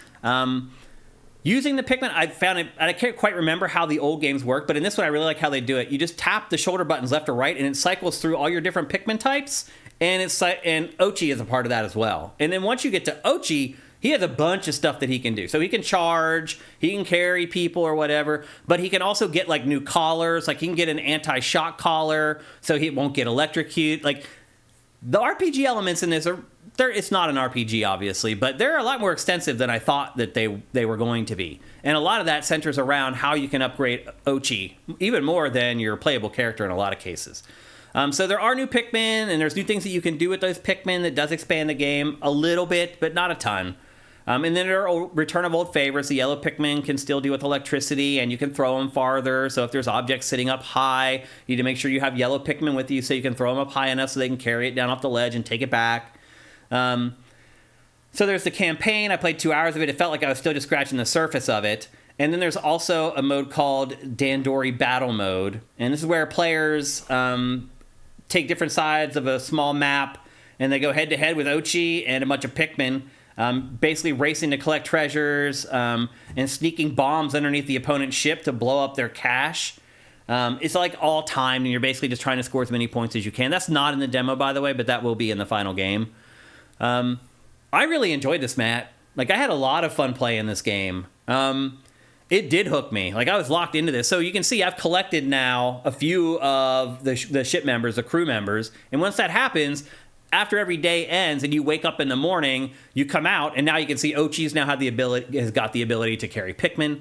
But as you come out every morning to start the day, they're all standing there. And you just go to each one of them and use the materials that you've collected. You collect materials to level stuff up in this, by the way, which is something else that's new for Pikmin. You use all the materials that you've collected to upgrade either Ochi or your playable character to have new abilities. And then just sometimes, like with Ochi, the ability, like after the first day with Ochi, you wake up the next day and he grows, like to double his size or whatever. And then like a couple days after that, he attains the ability to carry Pikmin, and you can ride him then from that point forward. And once you use him as a mount, you can jump, because you can't jump in this game. Uh-huh. But once you're on him, you can actually jump up on certain heights of platforms, which opens up new parts of the level. And that's really what this game is about, is you start in like a yard area, but everything's like blocked off. You have your immediate area that you can access, but you need to do stuff. So right now you're seeing Pikmin building a bridge. Did you see earlier when they were collecting like those silver like shards, those like drops of silver almost? Yeah. So you collect those through the game that allows them to build stuff. So once you've collected enough of those kind of ice shard crystals that have gone back into your ship, that's how many pieces your Pikmin can then use to rebuild stuff. So for that particular bridge build right there, you probably didn't notice it, but what happened was I had ran out of enough of those shards to build the bridge. So I had to go back and try to find some more of those shards, get them into the onion, then I can throw more Pikmin at it, and they'll go back, get the shards, bring them back, and build the bridge. Again, another new mechanic to it. Now you're seeing Ochi's ability, there's the shards that I was talking about. Now you're seeing Ochi's ability to charge through stuff. Not only can he charge through objects, he's also very handy in combat for that. Eventually you get an upgrade ability after he has become a mount and he can carry Pikmin. You charge an enemy, and once you make contact with the enemy, all the Pikmin that's on Ochi's back flies onto the enemy and they start attacking him immediately. Those are kind of the upgrades that you get for Ochi as the game goes on. So I don't know if I would feel right if they changed the game so much that I didn't recognize it as Pikmin, but I do feel like they've done a pretty good job of finding new angles on some things. They haven't fixed everything. Like, again, like right there, for example. You just find Pikmin just standing around all the time, still in this game. And the other thing that levels up over time, too, is how many Pikmin you can take out. That's one thing that when you level up your actual playable character, that increases the amount of Pikmin that you can wrangle at a time. Once you go to the onion, like they show you like how many you have of each one, and you can grab exactly how much you want of each one. There are quality of life improvements to this, is what I'm getting at. But some of the biggest issues I've had with Pikmin in the past have not been fixed, which is a little curious, particularly since we've heard that this game has been done for like years now, which I find a little strange. Mm-hmm. But I really enjoyed it, I Matt. wonder how true that is in hindsight. I know he said that, but it's like, well, what was going on? You know? Right. Who knows? We'll never know. Well, we definitely won't. But I did get hooked on this game, and I did not want the demo to end. When it ended, I felt like things were just starting to really get rolling. I was like, okay, I've got Ochi. He can carry on my Pikmin, and that completely changed the game. I mean, I just wasn't really in the mood for a slow burn on this level when I played it. I'll try it again when the full game comes out. Yeah, I honestly had a lot of fun with it. I do recommend that everybody go and download the demo. After you play this demo, you will absolutely know whether you should buy Pikmin 4 or not. If you've never played Pikmin before, this is a great crash course. Again, in the 2 hours that they give you to play this thing, you get to access. I think I had 4 Pikmin types by the time it was done. Like, I don't even know. I didn't get the glow Pikmin. I didn't get the rock Pikmin. But I think that might be it. Like, this demo, really, they get you through a lot of the game. Have they shown all the Pikmin that are going to be in this? I don't think so, not yet. Not to the best of my knowledge, anyway. So there's probably still a couple more new types in there we don't know about. Maybe. There could be. They haven't... Typically, they would show the new type. Like, they just showed the glow Pikmin for the first time, like, a week and a half ago or something. So maybe they do have, like, 1 or 2 more left to go still. I'm not sure. But there are tweaks. This isn't just the same old Pikmin. And I think for the most part, there are a lot of quality of life improvements. It's just, to me, some of the most glaring ones from prior games are the ones that haven't been included yet in the franchise. And the way this is going, like, we may not get Pikmin 5 for 10 years or something like that. Which I think is about the right amount of time between Pikmin games, to be honest. Like, you're still not ready to play another Pikmin. Not really. And I didn't, like, get super into 3 anyway. Yeah. I mean, but that might have been just a function of not wanting to turn the Wii U on. That could be. Or the fact that maybe your Wii U wouldn't turn on. No, it was fine. It still works. Age of the Legend Watson asks, does progress carry over? It does. Yep. So if you play this demo, it will carry over to the final game. And you can even you can play it multiple times if you want to. There are multiple save slots. If you play it once and you're like, I don't like how that went, and I want to be better prepared for when the final game comes out, you can totally do that. You can start another save and play through it differently if you want to. But yes, your save for this does carry over to the final version of Pikmin 4, so there's a little more added. I know that's a kind of a deal breaker for you, Matt, these days. Yeah. So that is sort of one thing. If you do want to give it a go, you'll be able to hit the ground running when Pikmin 4 finally does come out for final retail. But I really enjoyed this. I had a lot of fun with it. A couple annoying things still in the game, but for the most part, they fixed a lot of them. I like the new Pikmin. I like Ochi a lot. I like the light RPG elements. The story is better than most Pikmin games. There actually is a story. There's a lot more writing in this. Not a ton of voice acting still, though. But to your point, there is a lot of text to get through when you're playing this, a lot to read. So there's just a little bit more of everything in this that I think modern game players expect. And so I think it has maybe been brought up to modern standards for the most part, but not 100% there. But Pikmin 4 is coming out this month. It's probably the biggest game release of the month. I kind of struggled to use this as the thumbnail for Dossier for this month. There's also Remnant 2 coming out. This is definitely bigger than Remnant 2. Yeah, I mean, it'll sell more than Remnant 2, but that's kind of where we're at in July. It is a slow month. July is always a slow month. Let me put it this way. I'm willing to play this one. Yep, because you're going to have to. Otherwise, we're going to have nothing to talk about on the show here in a couple weeks.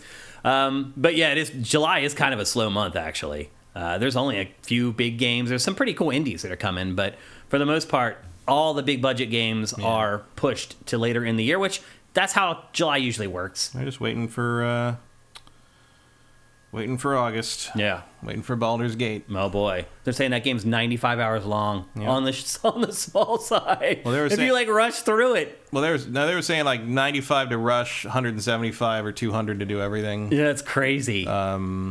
But that's about Baldur's Gate. But that's also that's August. That's still a ways away. So we gotta August wait for PC. Right. Yeah, because the console versions of that don't come out until the end of the year. Is that right? September 6th. Oh, okay. So it's only a month later. They pushed the console version a week and a half, and then they moved the PC version up a month to get it away from Starfield. You're going to have to play Baldur's Gate 3, which I know you're going to. Yeah. Because my PC is not worthy. You can probably play it. I could play it. Yeah. It's not going to look My B-roll will look like ass. So anyway, that's Pikmin 4. It's coming out here in a couple weeks. Obviously, it is a Switch exclusive, so if you don't own a Switch, there's not much you can do to play it. That really is the biggest game of the month, unless you're super into Exoprimal. Yeah, which we'll be talking about, I think, next week on the show. Ugh. That's on Game Pass, by the way. Good. That's Capcom's Dino Crisis troll. Yeah. I mean, that's really what it is. They're just trolling all their fans who want Dino Crisis with this. I still don't understand it. Why wouldn't you at least just staple the Dino Crisis name onto it? I don't know. It's so weird. It doesn't make any sense. So anyway, I don't know if there's another game for the rest of the year that is less interesting to me than that. Especially given the ratio of that interest to promotion. Yeah. How much time they've spent on it. It's just it feels like from another generation. It's so archaic. Yeah, I mean, I agree. Yep. Let's take a look at chat. I see a couple questions from you guys in here I'm going to answer. El Guapo 3385. Sorry, I missed it, but is 1 and 2 included with 4? They are not. They are released as separate products right now. They're already up, right? Yeah, they're already available. Yeah, they are not a part of Pikmin 4. It just so happened that while they were talking about Pikmin 4, they also announced Pikmin 1 plus 2. And are there notable upgrades to the first 2 games? I think I kind of went over those already. There's new Pikmin. There's the new dog, Ochi, which does a bunch of new stuff. There's some quality of life improvements as well, but not 100% covered at this point. Vincent says that's why you have multiple captains. You can control the dogs separately. I'm not sure what he means by multiple captains. I never played with more than one captain. I only played with one. So maybe later in the game he's talking about. I haven't seen any news stories about that. But you can control the dog separately, even if you just have one captain, because you can just dismount, you can get off him, and you can control him like he's a Pikmin. So you can send him to attack and break stuff, even if you're not riding on him. So maybe that's what he's getting at, but I only ever did that with one captain. I never had multiple captains. Okay. Notzerg says Exoprimal was actually really fun. He must have been in on the beta. I hope you're right. The Abrams says we need more weird games like Exoprimal. I could kind of agree with that. I don't know if I want them from Capcom, though. It just has a lot of game as a service stink on it. It does. And then there's the Path of the Goddess, which is another weird game that Capcom's working on. Yeah. Which, I mean, we're not going to see that for a while. Which, actually, they have kind of shared now what that is. Your objective is to clear the pathway for the goddess. Mm-hmm. So you fight with the hack-and-slash gameplay through a bunch of enemies so the goddess can make her way safely to the next area or whatever.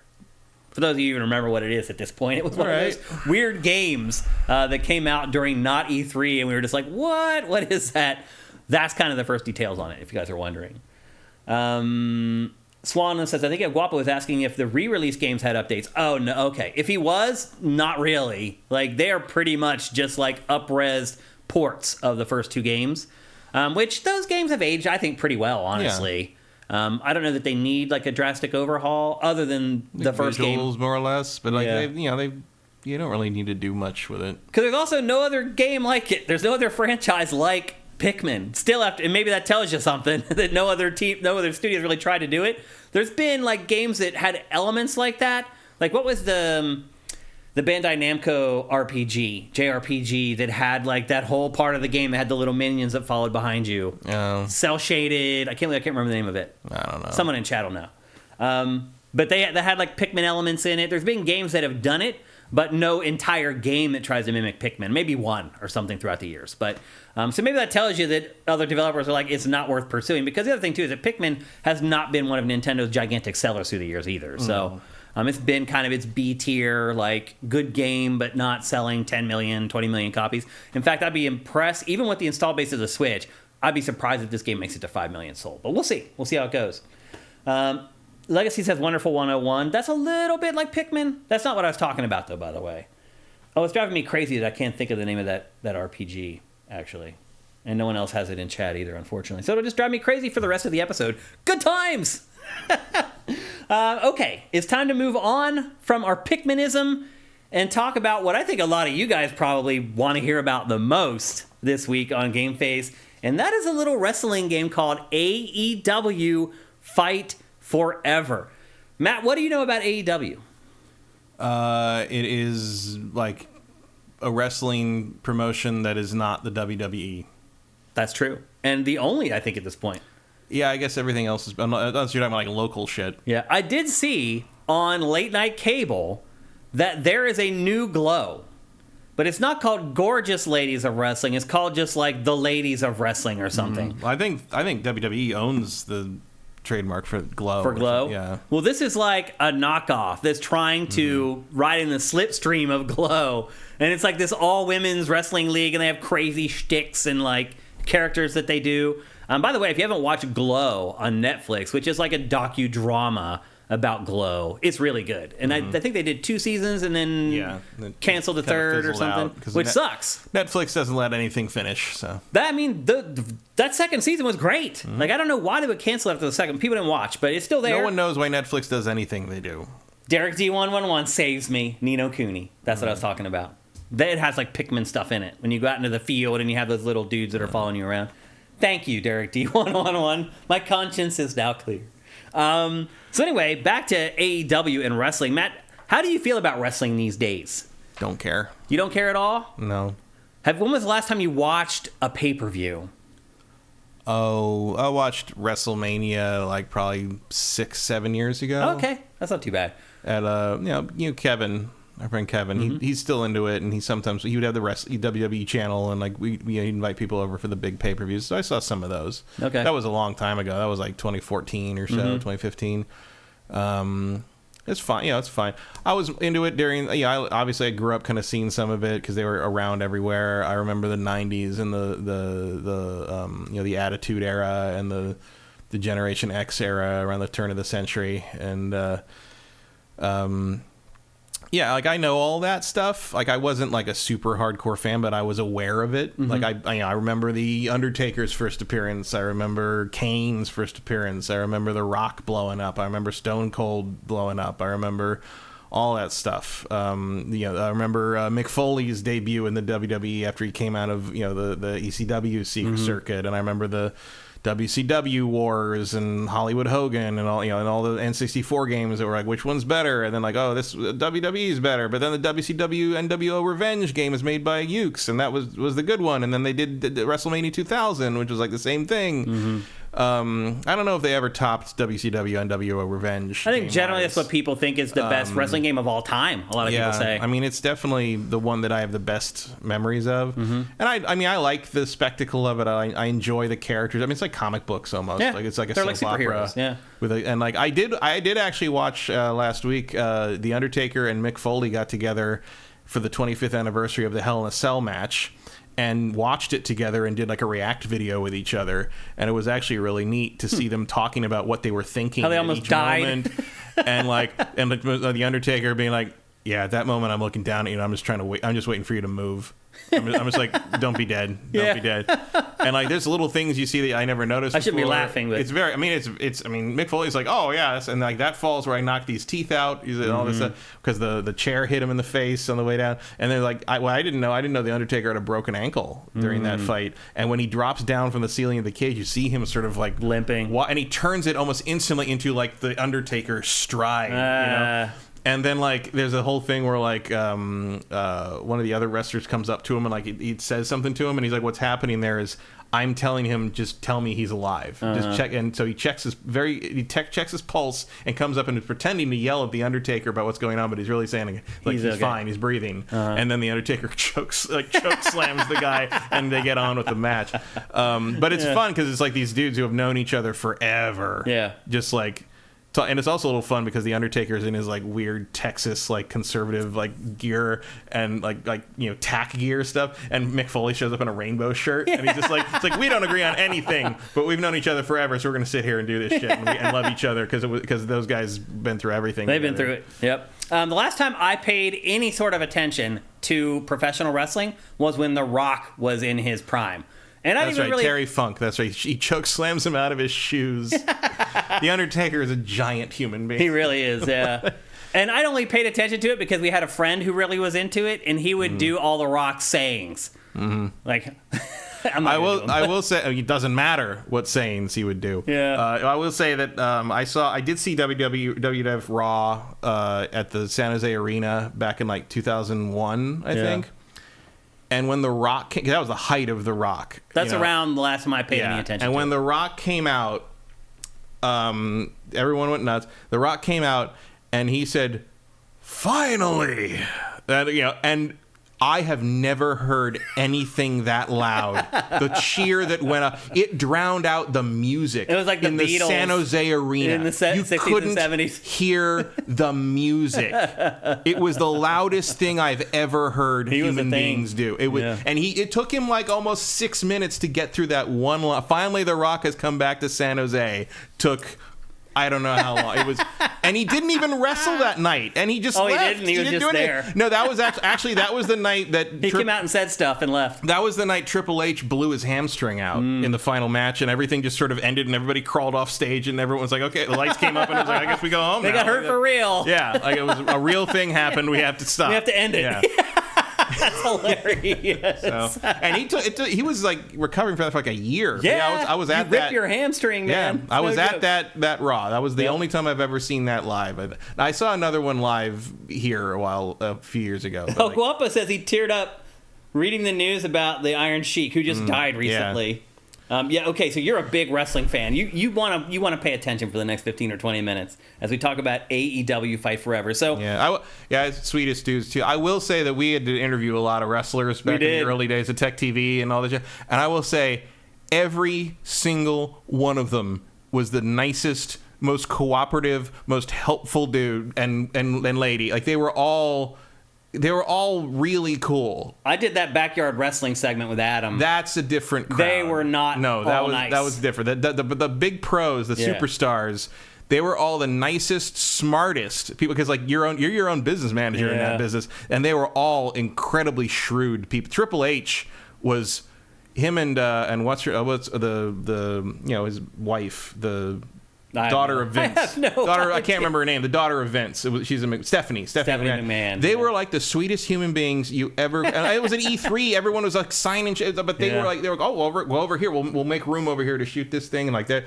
And like Triple H, Triple H is like, they'll get out of my way. It's cool. It's like, but yeah, they were all people with nothing to prove to anybody. Like they were so much not their charters. It was always a positive thing. You guys should watch Vice's Dark Side of the Ring. I have. Oh yeah, I've seen that. They're really good. And in fact, I would recommend that to everybody to go watch those documentaries. It's a horrible line of work. It really is a horrible way to live, and I think you realize it watching those documentaries. So anyway, AEW is the new startup wrestling league. Now, one thing I will say is, like, when I worked at Spike, I did have to tangentially work with Spike's wrestling promotion, which was what, TNT or no? It was called, I can't remember the name of it anymore. I don't know. They didn't have ECW, did they? No. It was different, but it was like similar. It was like the knockoff below WWE. Like And so I didn't have to work on that like a lot, but like, TNA. That's TNA, it, yeah. One of my guys was dedicated to that entirely. That was his whole life, was doing all the promos for TNA, setting up all the live episodes on the website, all that kind of stuff. So I've had brushes with wrestling throughout the years. This is the closest I've got to it. I have not played a WWE video game in I don't know how long, because they're always like bad. Well, we've definitely talked about one, but I think we were in like the first studio Right. back then. Yeah, that's how long it's been since ago. I've even played one. But I played this one because it is made by, as Matt mentioned a minute ago, Ukes, which is a developer of a lot of those N64 wrestling games that people love. I loved them. The two Ukes. Yeah. And they were thrown off of the WWE franchise by 2K because the last couple games they made there were abysmal. Yeah. And they were put on this. And this is the first ever entry in the franchise for AEW. It's the first ever video game built from the ground up by Ukes.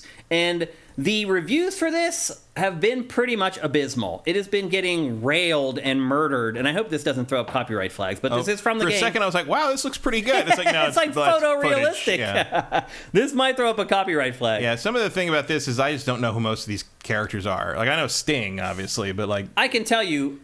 wrestling is very much about the characters, and like, if I don't know who anyone is, I don't really care. So, Matt, this game has 50 playable wrestlers, and I can tell you all the ones you're actually going to know. Sting, Ray Phoenix, I don't even know who that is. Paul White, who is I know Big Paul Show, White. I think, right? Yeah. He used to be called Big Show. Owen Hart, Oh no, Owen Hart. CM Punk, Yeah, and Chris Jericho. yeah. And that's it. Out of 50 wrestlers, those are the ones most people are going to know. I mean, those are the ones I knew. Now, Is El Guapo says Gold Dust is in there? I didn't see Goldust. Is that- Maybe you unlock is him that- later. Yeah, Gold. I know Gold Dust. I played the campaign all the way through. I finished is Rey this Mysterio game. not in there? Matt. I didn't. I think that's who. Was that Ray Phoenix? Yeah. Oh, okay. Yeah, that's who it is. That's why I said people will recognize him. But here you can see the whole lineup. Here I go through all of them. And, Jericho is so old. And you're right. They're like Jeff Hardy. I know Jeff Hardy. The Hardy Boys. I remember them. you can see there are not a lot of recognizable Sting. names there. Custom wrestler. I know That's custom me. wrestler. Yeah. So you can create. So you can create your own wrestler in this. Wow.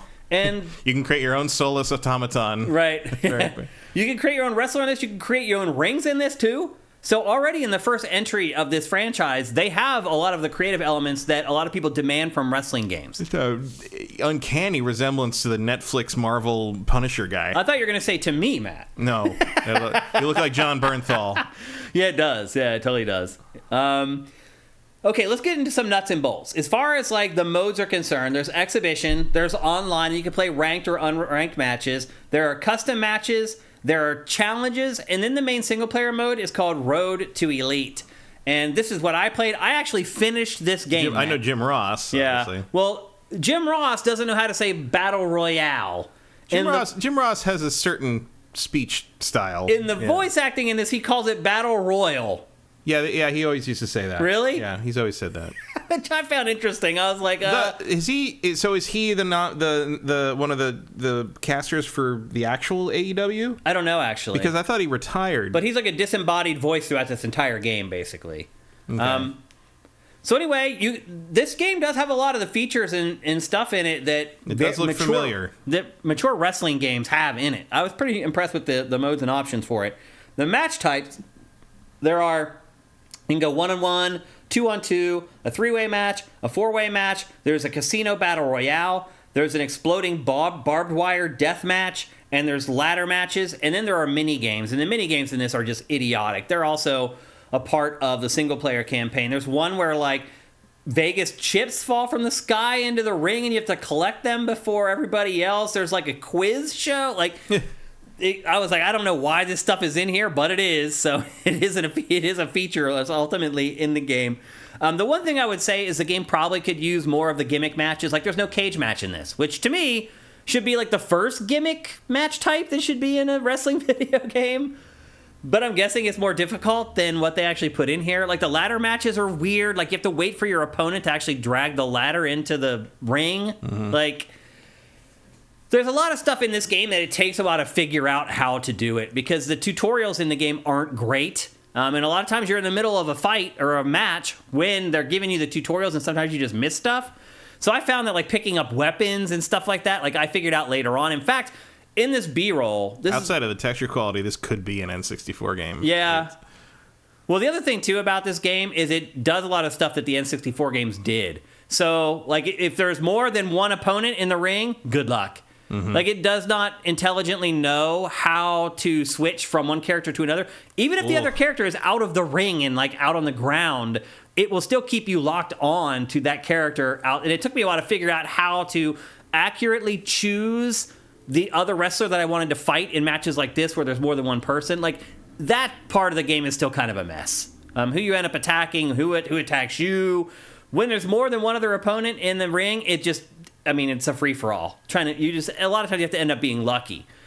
The other thing I would say, too, is the campaign is so easy until you get to the final, like, 2 matches. And they don't tell you they're the final 2 matches. Like, the campaign in this just ends, like, out of nowhere. I had no clue it was about to wrap up. And the last, like, couple matches, like, you figured out that someone's betrayed you, or a couple people betray you in the last couple matches. And the last few matches are, like, 4-on-1 or 3-on-1. And I don't know how you win those matches, honestly. I tried them over and over again. I could not do it. So I won every match, never lost until the last 2. And those are the 2 that actually matter as far as, like, the final outcome of the whole single-player campaign. And the way the campaign is set up is you're playing through the whole history of AEW. So the beginning of the campaign, it starts with the very first press conference for AEW. And I will say this, too. This whole game does feel a bit like a big TV commercial for AEW. Like, I never got that impression with, like, UFC games or WWE games. Like, they're based on those properties, and they have the people, the fighters, and stuff. But it wasn't like this gratuitous commercial for it. Mm-hmm. This feels like a commercial. Like, I feel like they're always taking shots at the other wrestling league and, like, trying to say, you know, this is why we're better. This is the stuff that we do that the other leagues don't. And I do get a certain point, you're like, okay, we're putting our name on this. We need to get our messaging out there as much as we can. But it's a little heavy-handed in this. There was times where I was like, okay, I get it. Like, you're the young upstart wrestling league, and you're trying to get other people involved in it. So the way the campaign plays out is, and you're seeing this right now, in between matches, you have 4 days or 4 events that you can do. And if you got beat up or the prior match took a really long time, you'll need to boost up your attitude, which is one metric, and you'll also need to boost up your health. If you get really beat up, you need to go to the hospital and spend a ton of money getting fixed at the hospital, and then still you need to go and you need to eat some food in order to get your health up. So in between matches, you can do that. There's like a bunch of options there. You can go out to eat. You can go sightseeing. You can do like a press conference. You can go to the hospital. There's like 6 or 7 options. And then there's also like an extra match thrown in there. And that's what you want to make sure you do every week, because that's the one that gives you the most points that you can then use to level up your wrestler. There's like RPG elements in this. So after every match, you can go to a screen where you can choose to level your guy up in a bunch of different categories. I didn't notice like a lot of difference in the ring other than when I went and set up my guy's moves. And you can set up everything. Every move you can choose for your character exactly what you want to do. You can choose all your finishers. You can choose all your signature moves. You can choose all your moves while the opponent is on the ground, while the opponent is sitting up, while the opponent is in the ropes. I was, again, for a first entry in this franchise, there's a lot of features in this. I was pleasantly surprised by it. I really thought it was bare bones. Now, to me, where things start falling apart is in the actual wrestling. It took me a while. This is the first hour of me playing the game. It took me a while to figure out what the game wanted me to do. Now, like the old N64 wrestling games, you can focus on one body part in this. So, say you want to go after his right leg or his left arm or his head or his torso or whatever, you can do that. And after each move that you do, if you're starting to do damage to a very specific part of the body, a graphic will flash saying, you've really damaged the head, you've really damaged the body, you've really damaged the leg. However, I could not discern where it actually impacted the game. Like, I could not, like, for example, if you beat on this guy's leg for 20 minutes straight, he never gets up and, like, is limping or can't do kicks or anything. Or if you focus on his arm, it doesn't keep him from punching for the rest of the match. Like, I didn't see... It looked like it was all show to me. Maybe there's something, if you play it more and more, you start to discover that stuff. I couldn't see any discernible difference. It also took me a while to figure out what the game wants you to do. And what the game wants you to do is to pummel the crap out of your opponent until you can get him so that he is in a stun state for a really long period of time. Once he's in a stun state, then you can do like the throws and things like that without them reversing it. Once you get their health meter down, you can see in the bottom right there, he's down to like nothing, so I pinned him. But once it gets down to that level, then your meter generally will be filled. And it'll say signature, which means you can pull off your signature moves. And to do that, you just get next to the wrestler and hit up or down on the D-pad, and they'll do one of the signature moves. Now you're seeing like where you can customize all this stuff. But if that meter is full and it's flashing signature, you can do a taunt, and then the signature goes to your finisher, like your ultimate move. And to do those, you get next to the enemy, and they have to be dazed. But you get to the next to the enemy while they're dazed, and then you tap a direction on the right analog stick, and you'll pull off one of your ultimate finishers. And it took me a while to figure out that pattern. Once I figured out that pattern, I was winning matches in like a minute, 90 seconds, again, in a single-player campaign, until I got to the end where they had those impossible matches where it was like 4-on-1 or whatever. So I pretty much just waltzed through this. And I would also say, too, that before I started playing this, it was default on easy. I set it up to medium when I started playing. I was like, I don't want to play on easy. Even though I usually stick with whatever the default is, in this case, I did bump it up and played it on medium instead of easy. It was still way too easy. So if you're a veteran of these types of games, I do recommend bumping it up to hard. Because although, like, these games can be so random that I can see why they default to that, to not frustrate new players. I'm glad you brought that up, because it is random. Like, as I started playing people online, it became so random. Like, you can dominate somebody, you can pull the finisher on them. The game will give them the ability to stand up and hit you and start to come back. Doesn't matter what you do.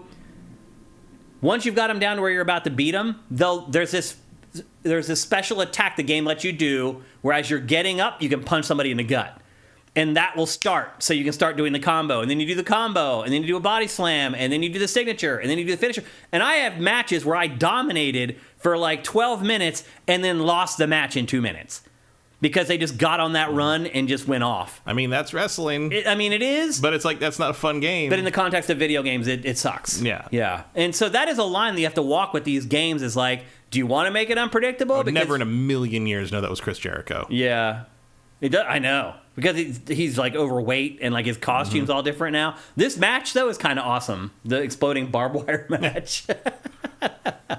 And this is the only point in the game where I really saw a lot of blood, too. There is blood in the game, but you would know looking at my B-roll, because no one ever bleeds until you get to matches like this, and then they bleed like crazy. So again, I think that there should be more gimmick match types.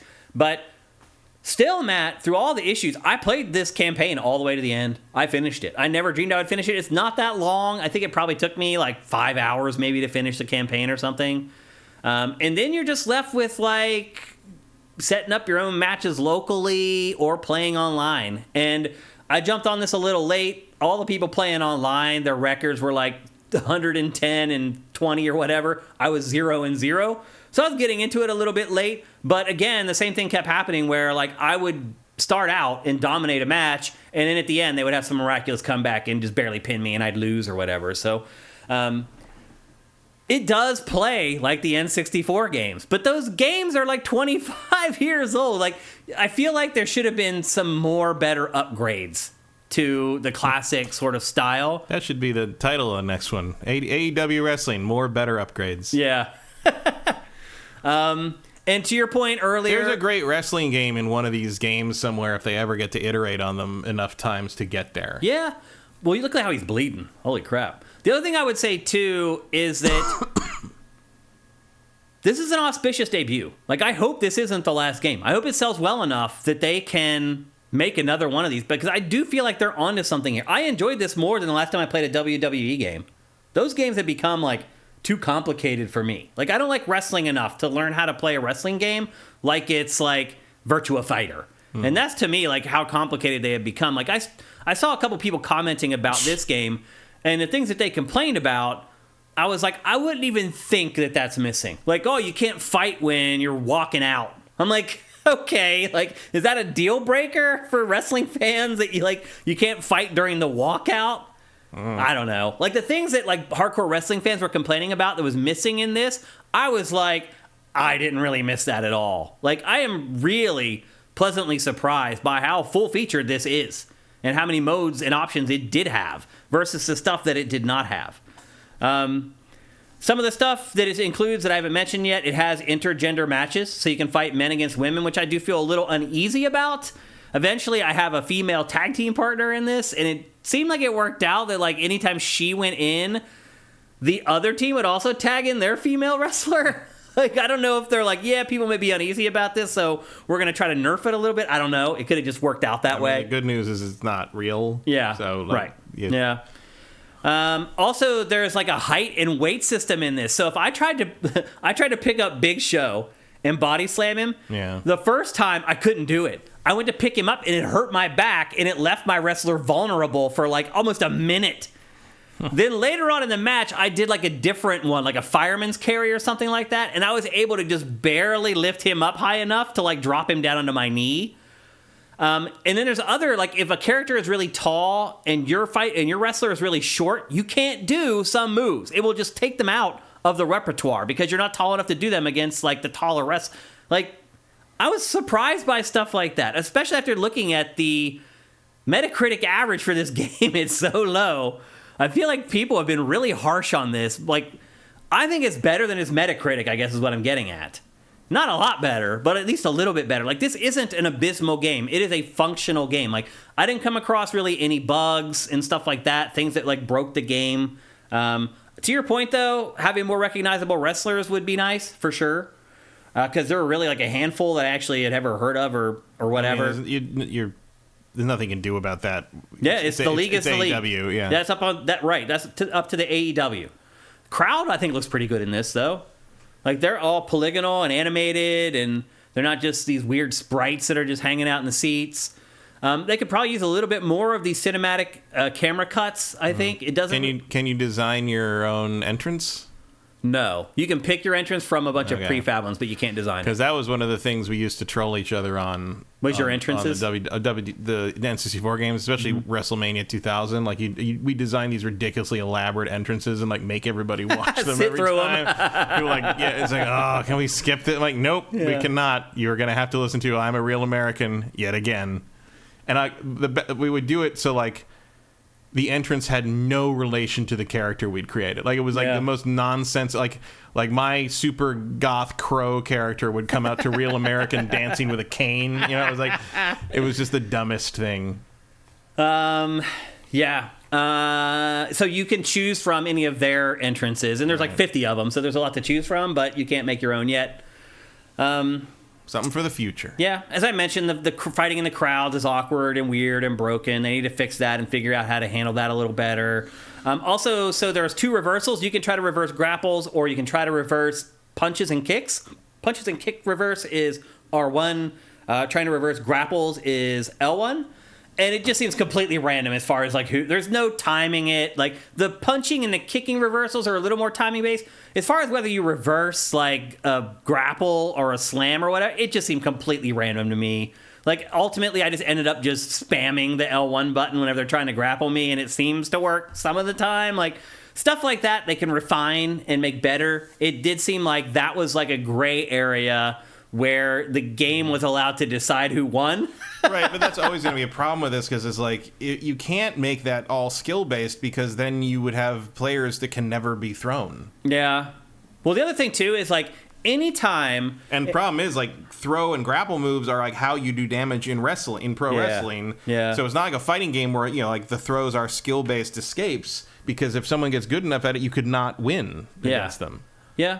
The other thing, too, is, like, once if you're the wrestler you're wrestling against is on one knee, you can never pick them up and do anything. Every time you pick them up, you stand up and they shove you away. Every single time. There's no way to avoid it. That's something that they need to fix, because that is something that happens over and over in this game that you have no control over whatsoever. So once you get them down, like, you can do, like, 2 moves or you can do 3 moves. It's very easy to tell when they're becoming ungroggy and they're about to get up. Even if they're still groggy and you're trying to pick them up and do a move, if you pick them up, immediately they snap out of it and they push you away. So there's quirks to the gameplay in this for sure. There are definitely things that they can improve and change and make the game better without a doubt. But I think for the first, like, attempt at this, like, I think they did a damn good job. I think that they for the most part, they found a good middle ground between those classic N64 wrestlers and today. It's probably a little bit too much like the classic N64 wrestlers for it being like 25 years later. But I think if they're trying to appeal to those fans, I think they did a pretty good job with kind of finding middle ground in this game for the most part. There are 40 different weapons in the game. Like sometimes if you have a tag team partner, they'll just throw a weapon into the ring and pick it up and beat the other wrestler with it. And there's 8 different arenas total, but they all kind of look the same. And that's another complaint that I had, is that the arenas. This is all very exciting here. What?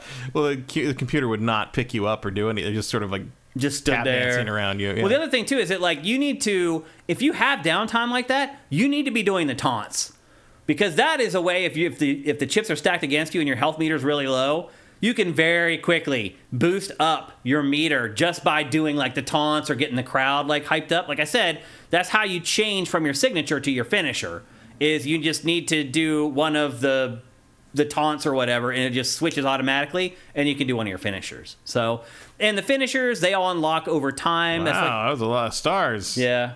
It's part of like the RPG elements in the game. You unlock new finishers and the power of your finishers and your ability to change the momentum as well. And then that character that you create, you can take that character online and fight online against other human players if you want to. So, I don't know. Would I recommend people buy this? I would say $30, probably $40 maybe is where I would say I would put this at a buy. If you're an AEW fan, I would say go buy it immediately. Like, I think it's totally passable and fine. And if you're a fan already of the wrestlers and you know the wrestlers, because that's a big issue for Matt and I, is we don't know who any of these people are. If you're an AEW fan, obviously you know who all of them are. So that's not a deal breaker for you. The wrestling is passable. The modes and options are great. I'm pleasantly surprised by this. I really thought it was going to be abysmal. Looking at its Metacritic score, I actually found it kind of fun, and I finished the whole game. So that's AEW Fight Forever. It's basically available for everything. But I would wait, and I would only, if you're not an AEW fan, I would wait and pick it up at a discount. If you're a wrestling fan who's just been waiting for a decent WWE game, I think the nostalgia of this might be worth picking it up. But I think very quickly you're going to realize that, and maybe if you got like old school like friends who were fans and you're all fans back in the day and you're willing to all create a character, like the old characters, and kind of go back and relive it. Maybe so that's the other thing too. You could conceivably create Hulk Hogan, right, or create The Rock or whatever, because the character customization is pretty deep. So you could conceivably bring some of your favorite wrestlers from other leagues into the game if you wanted to. It probably won't be too long until people will have tutorials on how to make Hulk Hogan in the game. Maybe they're out there already. Who knows? I'm sure that was one of the first things. Probably. But anyway, I was pleasantly surprised by AEW Fight Forever, and I do think that they have something here. I feel like this is the foundation that they can build on for years and years to come if the game sells well enough to rationalize a sequel. And I'll say this too. Where is Sneaky Charlotte Snake today? He's like Mr. Wrestling, and he was even talking our last 2 weeks ago, like, are you guys going to cover AEW? We finally cover it, and he's not here. He's sneaking away from our wrestling coverage. Because this is literally the first time we've talked about a wrestling game since, like, the first year of GameFace. Been a while. Yeah, it's been a while. But I think this was worth it. Like, I enjoyed my time with it. I had fun with it. Again, I wait for a discount if you're not a gigantic wrestling fan. If you're an AEW fan, buy it. If you're a wrestling fan, seriously consider it. That's where I'd sit with it. You have any questions about it, Matt? Nope. Let's look at chat and see if you guys have any questions about AEW. El Guapo, is this on Game Pass? No, it's not. It is not a Game Pass game, although that probably would have been a smart move for AEW to put this on Game Pass, actually. I can see why you would ask that, because it makes sense. How about you'd have to have Microsoft think it's worth paying for that. Right, yeah. And my guess, Microsoft's internal reviewers thought that Redfall was like a 10 out of 10, so maybe they need to hire some really good mock reviewers or some new mock reviewers, or they could hire the consulting agency. Mellow Pintor says it's a holiday sale if I have monies left. Yeah, I can see that, if you're a wrestling fan. What else you guys saying? Fight Night equivalent, I should say. You guys are talking about something else there, I think. I've been waiting for a new Fight Night for years. Yeah, EA's boxing franchise just kind of disappeared, and those games were good. But I think that was another one of those franchises where they just like kept making them year after year, and they lost their luster. And I would also argue, too, that if they keep making AEW year after year, it's going to fall into the same trap. Well, I think they're supposed to support it for a while So we'll see. DLC and because they've already released like a new match type via DLC that was free, which is great. And I think more are coming and more wrestlers are coming. They're going to keep expanding on the game. I think once every 3 years for a wrestling franchise makes the most sense to me. Mm-hmm. By that time, maybe things have actually changed in the actual wrestling league. A heel has turned into a baby face or something drastic has happened. And maybe you spent some time refining the combat and how everything works. Yep. Give it enough time. Basically give it enough, like a full dev cycle to make a better game. Out of what you've already built. Yeah. And then that's a reason to, buy it again. Yeah. I mean, we used to have so many wrestling games too. Well, the height of wrestling popularity was a whole different era. You remember when there was the dueling WWE games on things? Because Acclaim had its wrestling franchise. Yeah, there was SmackDown, was like the PlayStation one. And Acclaim's game was the one that used the expansion pack on the N64, and the graphics looked really crisp, but it was just not as much fun to play. Yeah, and SmackDown was more of a fighting game almost, but it was really janky, just barely. And like the load times, like PS1 load times already, but like, wow. Yeah, there was some pretty bad load times in AEW as well, I should mention, on my PS5. I was playing that on PS5 with an SSD, so...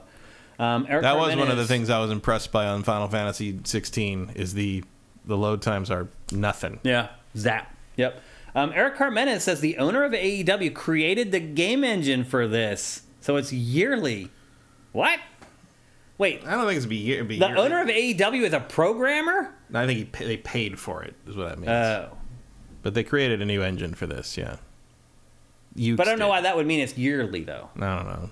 Yeah, I'm not sure. I heard 2 years of support for this one, and then they'll see. Okay. Thing. That makes more... I think 3 years makes more sense, but 2 years is better than one. Rigor Mortis, thank you for Twitch Prime, man. That's awesome. Also, if you guys are waiting to drop Twitch Prime on us, anytime I go to chat is a good time for you to drop the Twitch Prime so I can call you guys out on the show, because that's what I like to do.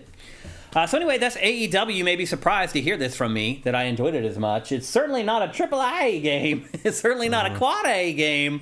But I think it's a passable wrestling game. Is it a wrestling game in 2023 if Stardust isn't in it? Yeah. So anyway, that's AEW. I guess you could create Stardust. Yeah. Yep. So that's AEW Fight Forever. Next up, we're going to talk about a terrible game. Literally... the worst game that I have played in years.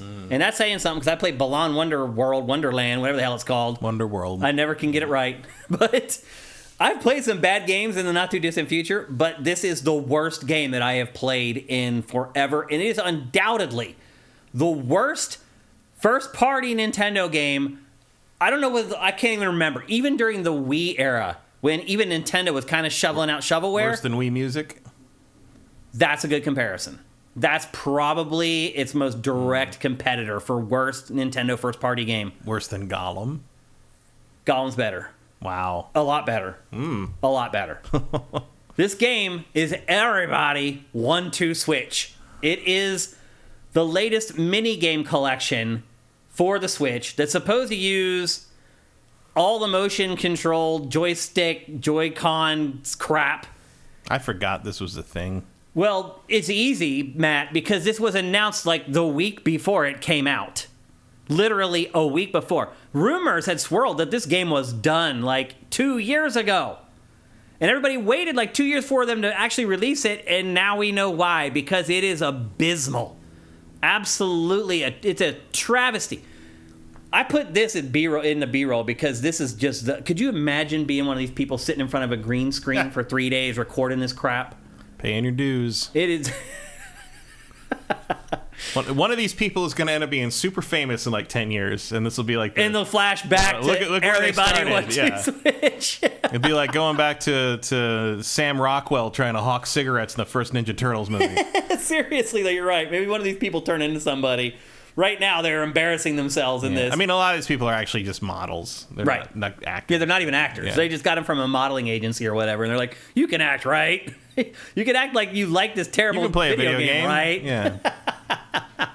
But I left this in the B-roll because this is far more interesting than actually looking at the actual game, Matt. This game is a minigame collection that has 17 minigames. 17, Matt. The original 1-2 Switch, that was a launch game for Switch, has 28. So this game comes along 7-8 years later. It has, like, only 2/3 of the minigame of its predecessor.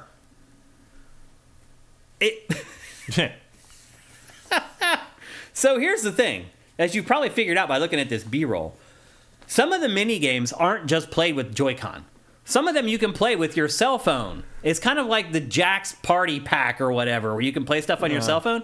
You go to a URL on the browser of your phone, and you can play certain minigames. Like one of them are like, there's a quiz show in this. Bingo. There's a quiz show. There's actually the coolest minigame in this, Matt, is they flash something on screen, and then it's your job to go around in the room that you're in and find something that's as close to the same color as possible and take a picture of it. And then the game actually measures who's the closest as far as the hue is concerned. That is pretty cool. It is cool.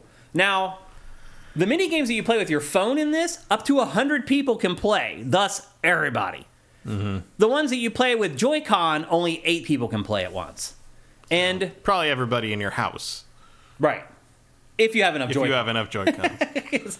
But there are some where you actually, like, there's one where you're running like a relay and you have to hand off the Joy-Con like it's a baton. This just feels like we have WarioWare at home. Oh, this is WarioWare wipes the mat with this game. I mean, wipes the mat, picks it up, and then smears its face in it. Like, WarioWare is god tier compared to everybody 1-2 Switch. I'm not even exaggerating. And there is a new WarioWare coming. So if you're feeling a little itchy over this game, just hold your britches for a couple months here and get the real thing. Because this game is terrible. So there's only 17 minigames. You play it for an hour. You've seen them all. And there are really no variances of them at all. They don't really like make them more difficult or add a twist to them when you play them the second time. How do all these people know each other? Right. Like, well, I mean, I want to hear the stories of how you all met. With very, very different clothing styles and background. It's I don't know. Vincent is asking if I played this with my guests this week. In fact, I did. And they lost interest in this before even the first round.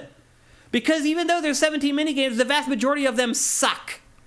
Like, there's one where, like, you pump up these balloons and you want to pump them up as big as you can without breaking them. But that guy's wearing a horse mask. That's wacky. I have no idea why that guy's in this. Why? Why is that in this? What does that have to do with anything? How do you do, fellow kids? I'm wearing a horse mask. Oh, my gosh. This game is just terrible. I can't believe that Nintendo released this and published it.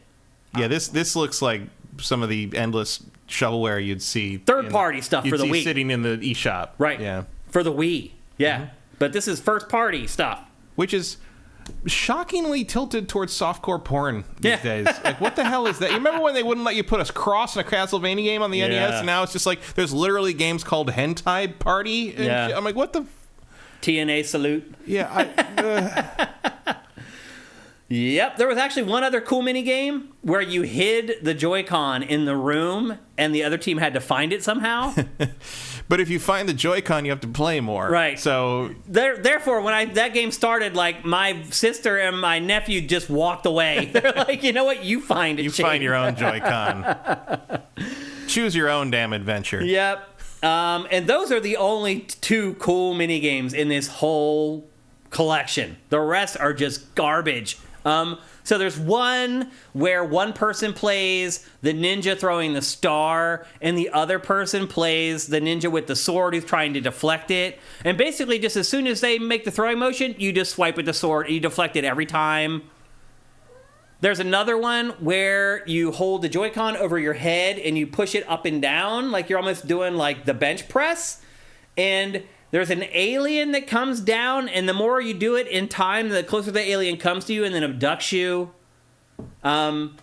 This one is so dumb. So you inflate this balloon as much as you can without it popping, but when you're actually playing, there's a scale behind the balloon, so you know exactly how far you can pump it up without breaking it. And so, like, both teams just pump it up to that level, and you hope that one has it a pixel higher than the other.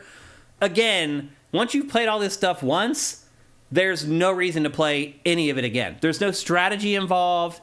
there's quizzes in this, which the quizzes in this are the dumbest questions you've ever heard. It falls right in line with the rest of the game. It's like, what number comes after 4? It's seriously that simple. I'm not exaggerating, Matt. The questions are that easy. And it's multiple choice. It's just yes or no. It's like you hit one button for no, one button for yes. And it's like you can tell that this was written by people where English isn't their first language, because they can't figure out sometimes how to write a question that's coherent that you could just say yes or no to. So they almost like end up creating like double negatives, which is really poor English, basically. You end up having to do the double negative to answer the question correctly. When I first started playing it, I was like, wait a minute, what does it want me to say here? Like, does it want me to say yes or no to this? I couldn't figure it out. Like, it's so bad. Again, it probably is the worst Nintendo published game since Wii Music. A game that just essentially didn't work, really. Mm-hmm. This game mostly works the way it's supposed to. It's just terrible. I can't understand what Nintendo was thinking. See what I'm saying about the grid here? Like, they show you the balloon beforehand, and all you got to do is look on the grid and see where the balloon inflated to. And you don't even look at it. You just inflate it right to that same exact level. Like, it's so dumb. I'm going to jump forward to these quizzes here so you can see what I'm talking about, Matt, just how dumb they are. Here's the ninja game, where, again, like, there's nothing even on the screen. They're like, just ignore the screen, and one of you act like you're throwing a ninja star, and the other one try to deflect the ninja star. It doesn't matter what happens on screen at all. It's a little bit like Just Dance, where Just Dance, when it first started, actually tried to be like a music and rhythm game where you actually were shaking the controllers to the beat. And then eventually it just became, you know what? We're just going to play this song and you just dance around like an idiot. And we'll give you a random like grade. That's kind of how this game is now. Mm. It's like, you know, a lot of times when you talk about motion control games, you're like, how accurate are their motion control? It doesn't really matter. It doesn't really matter in this, how accurate the Joy-Con motion controls are. It's just kind of irrelevant. Then you start getting to the quizzes. Here's the one I was talking about where you get abducted by the alien. And so you just push up and down, and if you do it on the beat, then the alien will come closer to you, and then abduct you finally. And winning is getting abducted by the alien. Okay? Because you don't have to play the game anymore. Yeah, exactly. Get your anal probe, yeah? That flying saucer looks like they stole it directly from Cosmos, the Transformer. Or they just stole it from like some image service that they subscribe to. The design is very specifically Cosmos. Okay, here's the quizzes. Okay. A bear that stops a river to collect water is... Check. But watch the option that they give you. A gym. Oh. Nope. It's not a gym. Let's go to another one. This one, actually, I had trouble getting. I couldn't understand what the hell they wanted. Here's a good one. What was it? If you add room temperature water to hot water, it gets cooler. What was the date one? I'll go forward to the date one. April 4th, June 6th, and August 8th. Now, wait. They always add the little extra sentence October here. 10th? Aren't the same day of the week. Yes or no? How do you even answer that? Aren't the same day of the week. I had to sit there and I was like, what are you asking me? Well, they're not all Tuesday? It's so bad. Is that, I mean, isn't that 2 months? Like, they're jumping ahead 2 months and 2 days, so that it would basically, they're saying, like... It would be October 10th, is what you're asking there. Right, but they're basically saying which of these months have 31 days and which has 30. Because you're trying to figure out, but that's not the right answer, right? You're supposed to say X to that. Aren't the same day of the week. That's Are they? Incorrect. I don't know. That's a double negative. That's what I'm saying. Well, no. Aren't and then no. That's a double negative. No, they aren't. No, they are not. If you say no to that, you're saying they are all the same day of the week. It's crazy. It's a disaster. This game is a disaster. Like, it's just like this all the way over. Here, pick the picture. Look at how simple this is. Wait, you see these ones? Which is an egg. Yeah, watch. The adult is... All right. Now watch. They reuse in question 7 the same free image of the chick for a different question. Which is bigger? I mean, it feels like this was made for like 4-year-olds. Mm-hmm. The entire game feels like it was made for 4-year-olds. Yet, in all the cinematics to start the game, they're all teens and like in high school. Yeah, like or borderline college. Yeah, some of them are like college kids. Like, is this gonna entertain a college kid? Like Which is bigger? Like, I guess if you're stoned enough. Even then, man. Even in my stoniest of college days, like day after final stony days, like this was still not entertaining. I'm sorry. Like, holy crap, dude. How much does this cost? It's $30. Oh, wow. Which is about $25 too much. Here's what they should have done, Matt. They should have packed this in with a Joy-Con for free. Yeah. Like they did with that collection. We Play. Yeah. Which sold like 10 or 15 million copies. Like you figured they would have learned from that. But no. They released this as the $30 game on its own. What is Nintendo thinking there? I mean, I guess they're like, we have a month that we need to fill with something. I don't know. Like, you'd think there could not possibly have been enough sunk cost on this to warrant. I know. It's like, nope, let's just cut it. Like, maybe they're just like, you know what? Our reputation at this point with Switch is so sterling that we can afford to release this game. I mean, also, no one will notice if you don't put it in the featured games list because you can't dig through the garbage on that shop. Yeah, so. Dude, that whole shop is so laggy. Awful. Like, I get a code from Nintendo to go and put in the code. It's like... It's the only online like game store that I will not just browse through and see what I see because it's just too frustrating. Just inputting a code on the eShop is a hassle to get, like, the game that Nintendo sends me to review. It's... Anyway. If you haven't figured it out by now, stay far away from everybody 1-2 Switch. I wouldn't be surprised if eventually they do pack it in with a Joy-Con. Because they're not going to sell any of these. It's not going to sell. So you're going to do something with it. 3 days from now, they're going to announce it sold 10 million copies.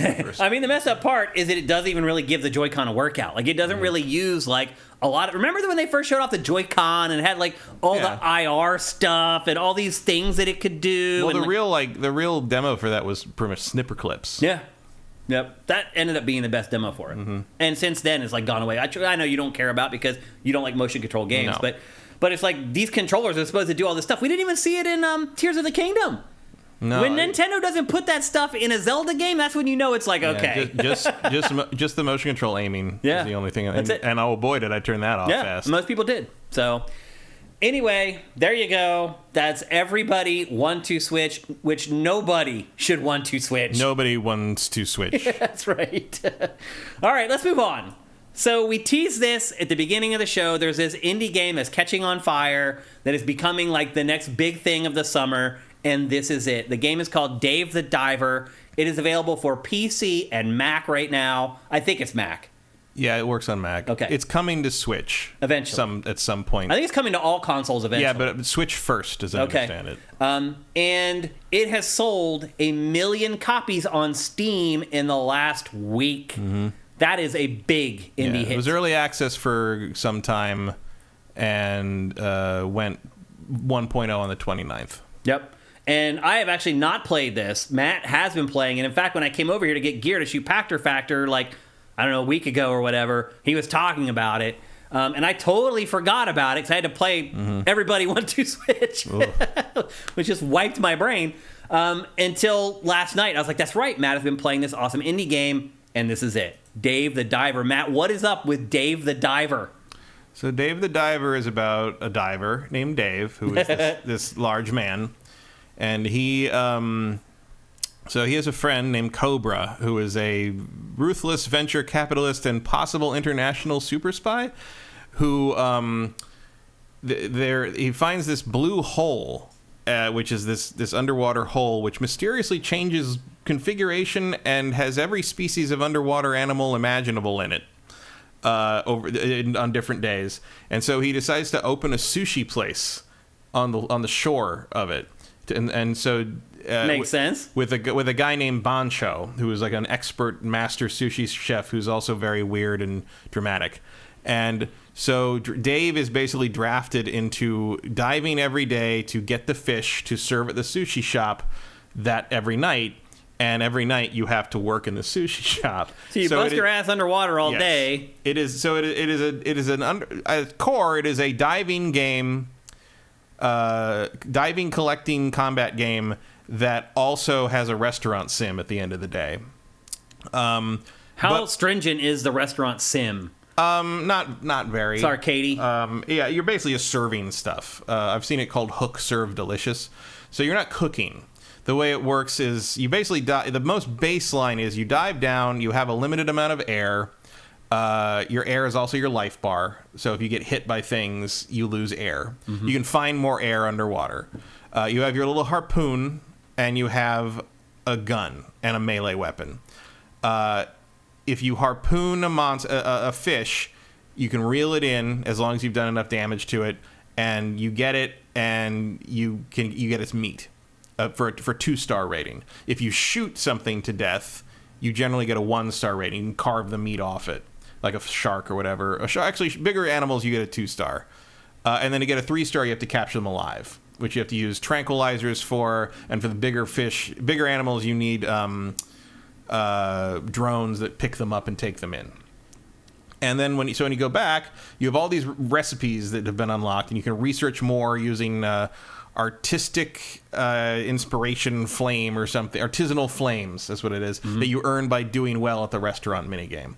So you set the menu for the night, which is basically deciding which sushi dishes you're going to serve on the menu. You have limited slots, how many of each, which is determined by how much you want to send out, and also how many of the pieces of fish you have. And then you start it, and it works kind of like Tapper, like. That's what it looked like. Yeah, customers come in, the little thing appears above their head, and if they want a drink, you have to pour it for them, like a little agility minigame. And then Bancho starts making the food over on the right side. You have to go pick it up and bring it to people. And you can hire people to help him in the kitchen, which makes the food faster. You can hire servers, which help you serve the food and serve the drinks. You can train them. They get more skills so they can clean stuff up, so you don't have to, because like Dave can't do everything himself. And then you get money from that, from profit, and at the end of and then you can use that money to upgrade Dave's equipment, and that is the basic game loop. However, there are also side quests that happen all the time. There is a photo side quest. There is a collecting all the different fish for Pokemon card side quest, where a fat guy dressed like Ash shows up in a boat that looks like Pikachu and tells you have to collect all these things. And Dave's like, "Hey, you look. Oh, this is just like Poke." And he's like, "Shut up! Like, don't say it." Yeah. There's bosses you have to fight. There's different levels of places to go. There's a whole lost city of Atlantis. So there's a sub-quest where you're helping an archaeologist find the sea people. Then you have to help all the sea people. There's music to collect.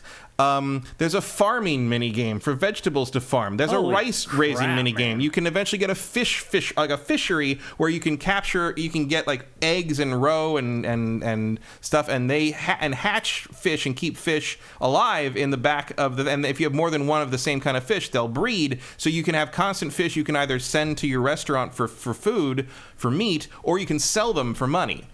Wow. You can buy stuff from him directly. There are different ways to capture all the different, different fish. All these, you have a guy named Duff, who's like a weird anime nerd, who builds all your weaponry. So you can collect weaponry under the water, and if you collect enough of one kind of weapon, you get a blueprint. And he can make the blueprint. Then he can upgrade them into a you can have tranquilizer weapons. You can have shock weapons, you got lightning weapons, you got poison weapons, and you got fire weapons, which makes no sense. Yeah, how does that work? You can set sharks on fire underwater in this game. Okay, that's all. That's all I'm telling you. That's how seriously we're taking this. And there's like side quests you can do for dolphins and humpback whales, and there's gambling down in the sea people. It's like there's like memory style games you can gamble on. There's seahorse racing. You can capture seahorses, register them at the seahorse races, and then you play a seahorse racing minigame that eventually becomes an obstacle course where you have to jump over spikes and shit. It's like a Mario game with a seahorse. Holy and you're like, crap, how man. does it get hit by spikes? It's not on the ground. But like, you have all these there's like research side quests, so you have to like collect certain numbers of different kinds of shells or kill certain numbers of pesky fish, and that gets you these other upgrades for trinkets you can equip. I am 25 hours into this game and I still don't have all the apps on the phone unlocked. Really? Like, it is constantly throwing new ideas at you. It's crazy. There's all this extra. It goes on and on and on and on. It's amazing, but not in a bad way. No. Yeah. It's like always. It sounds like they're just throwing new stuff at you all the time. There's VIP customers who need a specific kind of fish dish to convince them, and you have to go find the ingredients before they come back in 3 days. There are special party nights where they're like, we're gonna have a party, we want marlin, and you're like, how the fuck do you find marlin? And you gotta find marlin. You gotta get enough marlin in 3 days to be able to serve all these marlin dishes. If you do, they get bonus tips and bonus. So like you're making, if you see the things here, you're making early on you're making $100 and $500 a night maybe. Mm-hmm. The biggest night I've ever had was a jellyfish party night, where I managed to get all kinds of jellyfish, and everything on the menu was jellyfish, and I sold them all out. I made $12,000 in profit. Not revenue, profit, which was enough to upgrade everything I had 4 times almost. Matt, I think that's actually pretty typical of a sushi restaurant. Not in the middle of nowhere on the side of a cove. Right, but still, and it's very... You make a lot of money on sushi. It's very funny. It's very lighthearted. There's a lot... Dave is just the most hapless... Everyone just constantly volunteers him to do shit, and there's nothing and there's little references to things. At one point, this old woman comes up on a raft. She's like, "Have you seen a great white shark around?" And they're like, "No." And she's like, It's Jaws 4. She's hunting the shark, and then you have to fight a great white shark. And when I've killed the great white shark, I look by, I'm like, oh, the boat from Jaws 4 is sunk behind it. With the bow sticking out and all the... It's wow. A lot of references. There's Michael Bay comes in for food at one point. You have to do a side quest for that. And you get a poster of the Robo Samurai, which is absolutely my Optimus Prime. That you can put up. You can customize the sushi restaurant. You can change the decor. You can change everything that's on the walls. You can change all that stuff. Every time you do upgrades you can upgrade the recipes. So if you have a lot of one kind of ingredient, you can spend tons of that ingredient to level the recipes up to level 10, and that ups your how much they cost and how good they taste. There's a taste rating. You're on an Instagram equivalent called Cooksta, where you have to level up the restaurant on social media, and you do that by likes from happy customers having the best tasting dishes. So you have to level up the dishes to get to a certain taste rating. And there's one other metric that I forgot because it's so easy that it happens automatically. But that goes up to diamond level. So I'm at platinum, and that unlocks more stuff you can do in the restaurants. If you run out of wasabi, you have to do a wasabi grinding minigame. There's just so, and every time you upgrade stuff, the characters like Bancho or Duff, the weapons guy, they do this really dramatic cutscene where it's all anime references and samurai movie references, and it's all very... You can skip them after the first time, but it's very funny. Are there currents that you have to deal with? There are currents in certain places that will push you around, and then you can find little diving scooter things that you pass that. Every different type of harpoon has a different mini game you have to play to pull the fish in at the end. You got to tap the A button or wiggle the stick back and forth. What other kind of upgrades do you get for the diving? Do you get eventually get more oxygen? You get more oxygen, which is your life, basically. Mm-hmm. You get you upgrade the suit to dive deeper. Okay. You upgrade the harpoon to do more damage.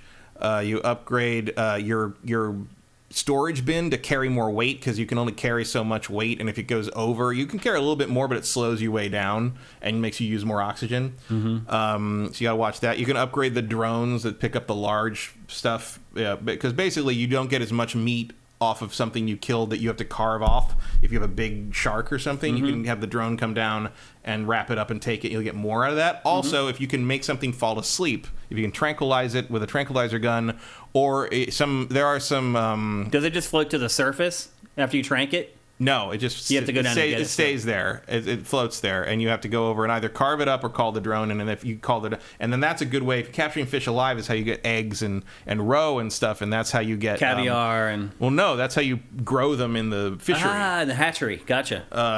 So, yeah, there's a lot here. Yeah, holy crap, man. It's crazy. First of all, an indie game that you've been playing for 25 hours is unheard of. I mean, I don't know if you want to classify it as an indie game, because it is published by Nexon. I mean, all Nexon's games on our site we classify as indie.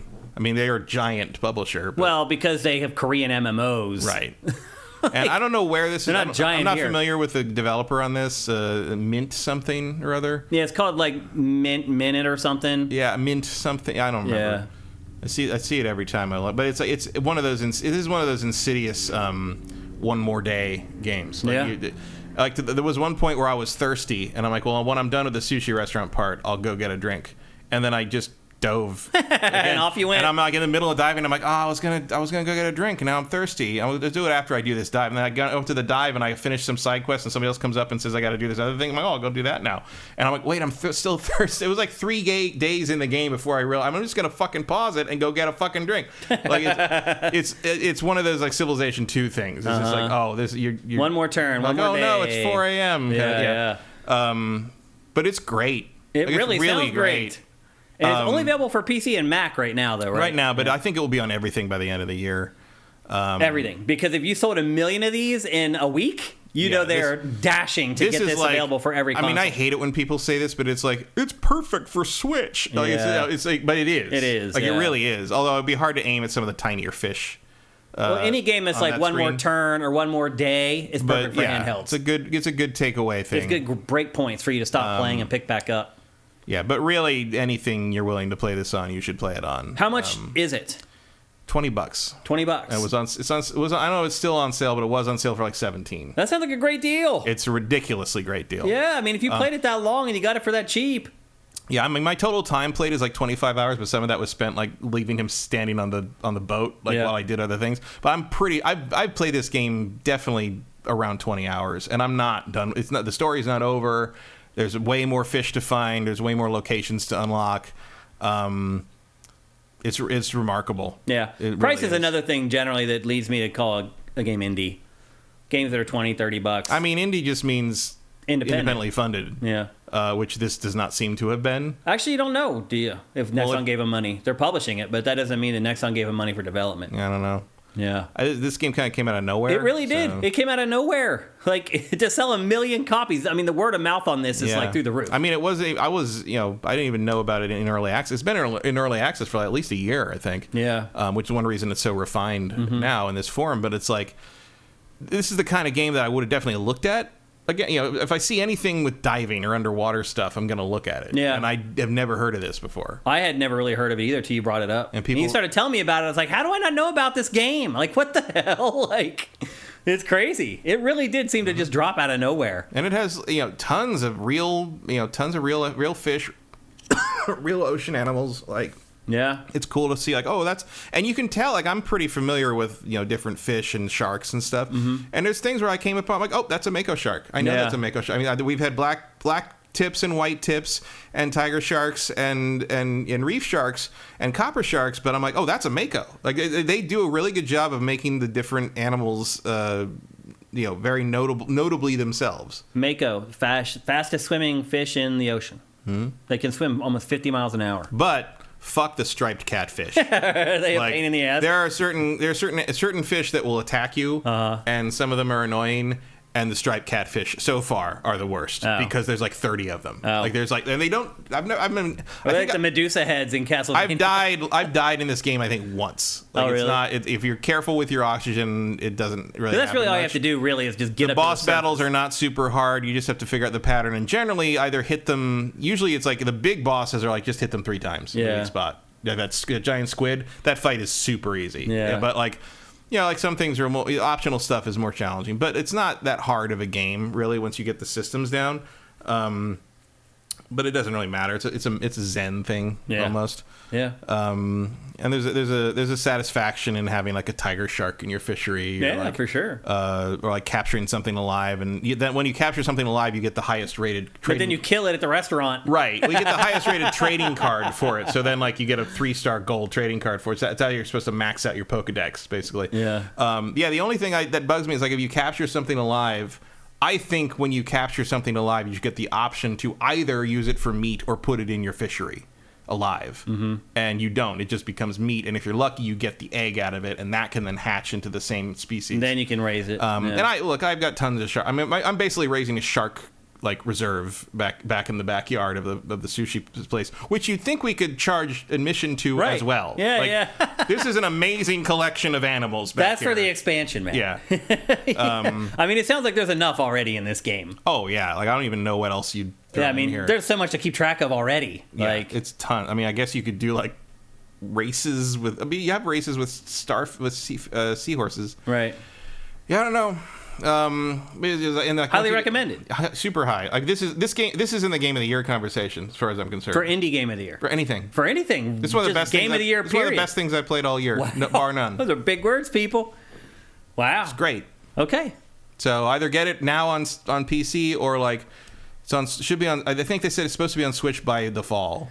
I mean, I would say if you have a PC that you can play it on, which obviously looking at it, you don't need a beastly PC to play it. You should play it now. Yeah, because we're in a lull right now. The price and it's not going to last very long. Right. Once you're playing Baldur's Gate 3 or Starfield or Spider-Man, you may not be. But again, this is also like this is a perfect game to play alongside a big AAA thing. Yeah. Because it's so different and so light and so. It kind of clears the mechanism. It's a good summer game. Yeah, it is a very good summer Tropical game. Ocean beach, all that fishing stuff that people do. And Dave really just wants to relax, and they won't let him. Yep. That's the whole goal. Is that really what the whole crux of the game is? He's on vacation and hanging out, and like they call him up, and he's like, "Come, get over here right now." And he's like, "Okay." And like, "Okay, you're gonna do all this." Like, I don't want to do all this. Like, yeah. So, but he's too nice, and he's not assertive enough, and he doesn't know how to make boundaries. So, Dave just does everything for everyone. I've been guilty of that a few times in my life. He's even bad about that with mermaids. Like the underwater sea people do that to him too, and you're like, that's the only real. Just say no. Yeah, I think the only closest thing to a criticism I have is some of the sea people village quests send you all back and forth, a lot of fetch quests back and forth around this village, and it's kind of boring. Okay. Especially because like there's a couple things where you're supposed to you have to find specific things and they don't mark them anywhere. Nah. So you're like, well, where is this thing? It's Most games don't do that anymore. It's in this building. You should have just gone in that building. I didn't know if there was a reason to go in that building. It's like it's just that. That's the only thing that's really made me go. So light criticism though. All right, so there you go. That is Dave the Diver, available for PC and Mac, and it's available for $20 and maybe $17 right now. We recommend that you jump on it because it won't be long. There will be too many games to buy again. So this is a nice little palate cleanser before we get into some of the more serious games towards the end of 2023. And with that... Although sort of scratching a similar itch that I expect part of Starfield to scratch for me. That exploration categorizing thing. Yep. And once that starts, my guess is you don't go back to this game. Yeah, we'll see.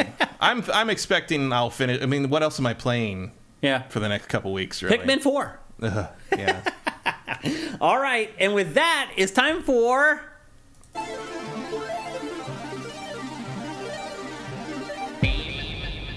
That's right. It's time for Name That Game. It's the first time we've done Name That Game in like a month. Because I have had the same Name That Game waiting on the TriCaster for like 4 episodes. Because first the shows were just packed. Because we were doing all the not E3 stuff, or the shows were like 3 hours and 15 minutes or whatever. And then Adam was on the show. We couldn't do it. And then we didn't do it last week. And here we are again. And we're going to do Name That Game today. It's been a while. Those of you who may not remember what Name That Game is, I show you 5 screenshots from a video game. You try to guess the name of the game. There's a couple simple rules that you guys have to follow, and I'm sure I'm going to forget one of them. One of the biggest ones is if you've already won this year, do not play. You cannot win twice in a year. And that means don't put guesses in the chat. Just sit back and chill. The other thing is, if you are not a PC gamer, also please do not play. We give away a free game to the winner of this every single episode, but they are PC codes. And so if you can't play PC games or you don't play PC games, don't play.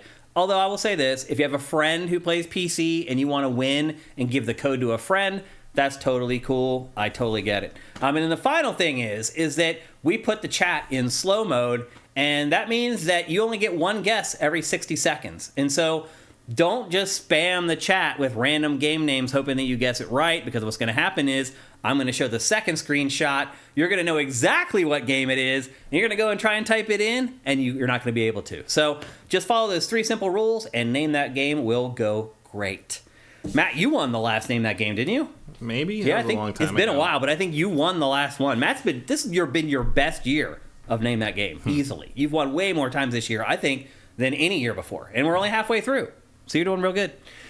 So again, this one's been sitting on the TriCaster for like a month now, and I thought this was a good one when I first set it up, but you guys will be the final judge of that. All right. With that, it's time for the very first image of Name That Game, and here it is.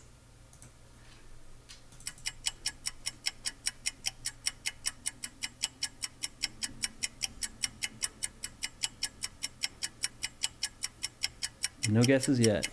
Commander Fett guessed Sifted Games. No. BOTMFS. What is that? 50 cent. Blood on the motherfucking sand. Mad Max, no. 3 of you guys guessed that at once. That's a It good is not guess, Mad though. Max. That is a good guess. Breath of the Wild, no. The textures aren't blurry enough, Stucky, for Breath of the Wild. Those textures are way too crisp for Breath of the Wild. Red Faction Gorilla, that's also a good guess, but no. Someone else guessed 50 Cent, no. Alpha Protocol, no. Monster Hunter Rise, no. Now that that's on other consoles, it could look that good. But that's not it. Okay, that looks like the Alpha Protocol, no. AJ just guesses Final Fantasy, doesn't say which one. You gotta give them I think you're guessing 16 there, but no, it's not a Final Fantasy game. So I just took the whole franchise off the board for you guys there. I just helped you. All right, that looks like that's it. We're going to the second image. And here it is. Some people can get it from this. Mass Effect. No.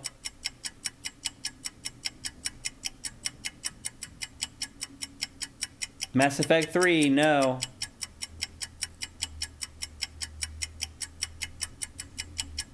Final Fantasy 16, no. Nice one, Delfino. Shadow of War, no. It does look familiar, but I don't... Mass Effect 2, no. It was not Mass Effect. I would know it Mass Effect. Any more guesses before we go to image 3? Are we going to make it to the third image here? Halo 4, no. Forspoken. Forspoken, no, but that's a good guess. Halo 4, no. From Chiro Doc 23.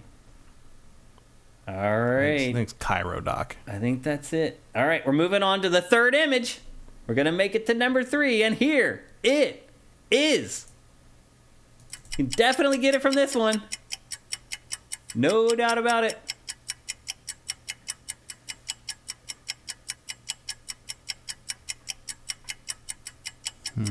Chiropractor doctor, no. Death Stranding, no. Cody S. Carter, that's a good guess. That's not it. Bloodborne, no. Demon Souls remake, no. But I can see where both of those. Yeah. Devil May Cry 5, no. We already did that one. Yep.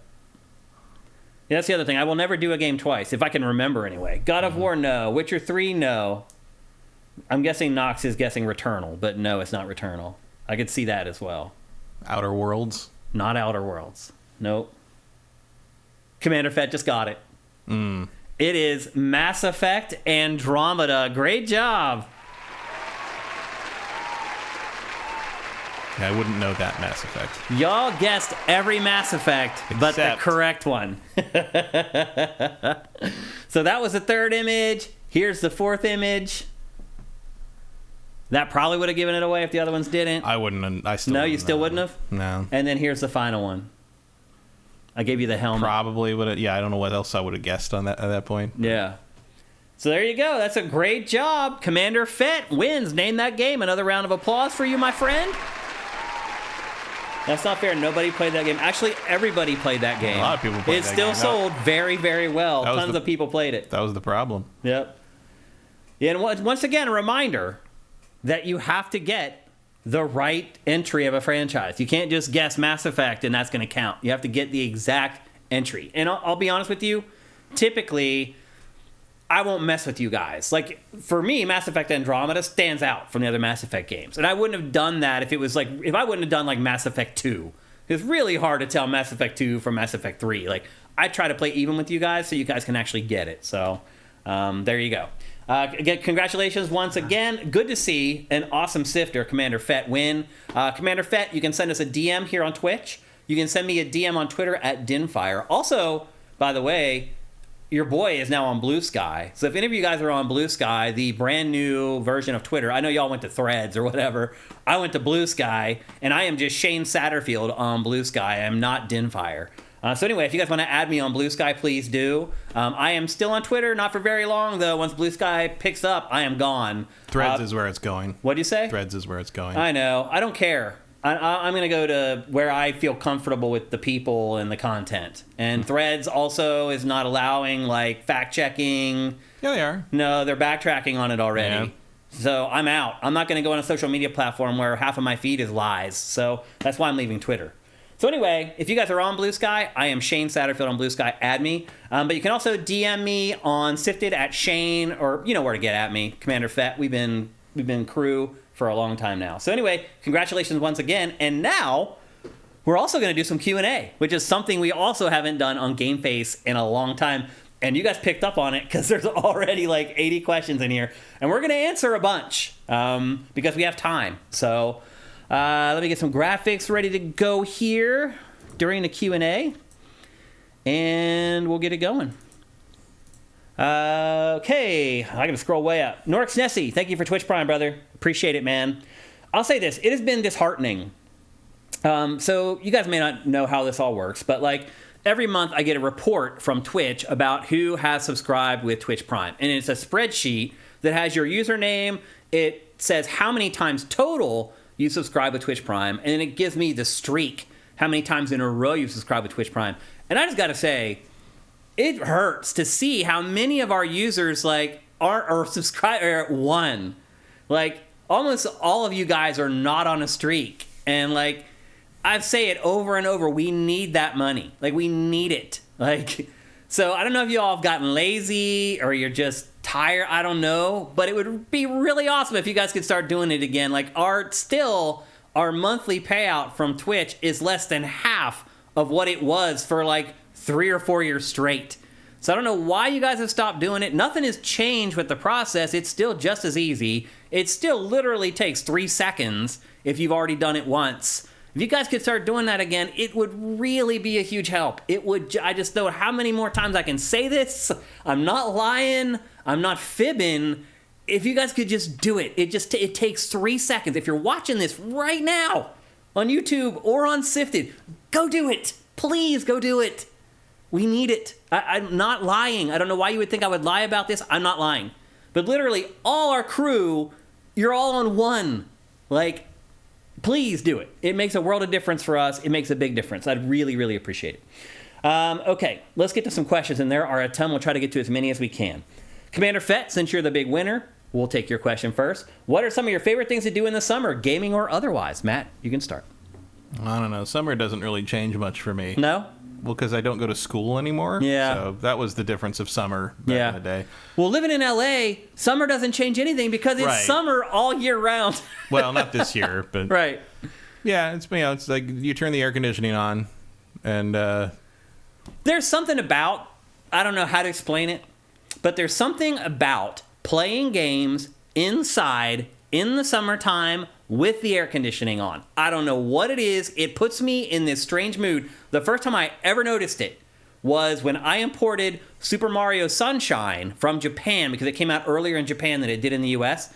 And I was playing it on my GameCube that I had modified so it could play Japanese games. And I just remember playing it in the summertime, as hot as balls outside, and I was sitting inside chilling in the AC playing Super Mario Sunshine, and just this feeling of wellness just came over me. And I don't know if that imprinted on me forever. So now when I play games inside when it's really hot outside, I get this positive feeling. I don't know how to explain it. But it's really hard for us because we live in summer 24/7, 365. Like, if it's not summer, that's when our behaviors change. And for a long time this year, it was not summer. Like, we had a real winter that lasted like 4 months, which is crazy. But yeah, I mean, otherwise, like summertime, like the only thing I would say is that people, like, which just happened, my friends will come and visit me in LA, my family members will come and visit me because that's when most people take their vacations. So I do end up doing some of the touristy stuff. Like this week, I ended up going to the Warner Brothers studio tour up in Burbank, which I had never done before, ever. And that's kind of the cool thing about people coming to visit us here is that they want to do all the touristy stuff that we don't do unless we're forced to do it. And I will say this too. The Warner Brothers tour was not great. The Universal tour is way better. The Paramount tour is the best one. I have not been on that either. If you're into movies and movie making, Paramount is the best one. Okay. Especially the VIP Paramount tour. Do that. If you're coming to LA, go do that one. Okay. But otherwise, every day is like summer here. That's why we pay so much money to live here, because the weather's perfect every day. The best part about that is, if you make plans, they are not going to be ruined by the weather.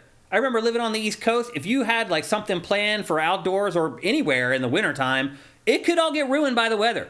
A snowstorm could come and people can't get there. It could rain and you can't do the stuff outside. You can plan stuff here and you know it's going to go off. Although not this year. Right, except for this year. This year was weird. It was weird, really weird.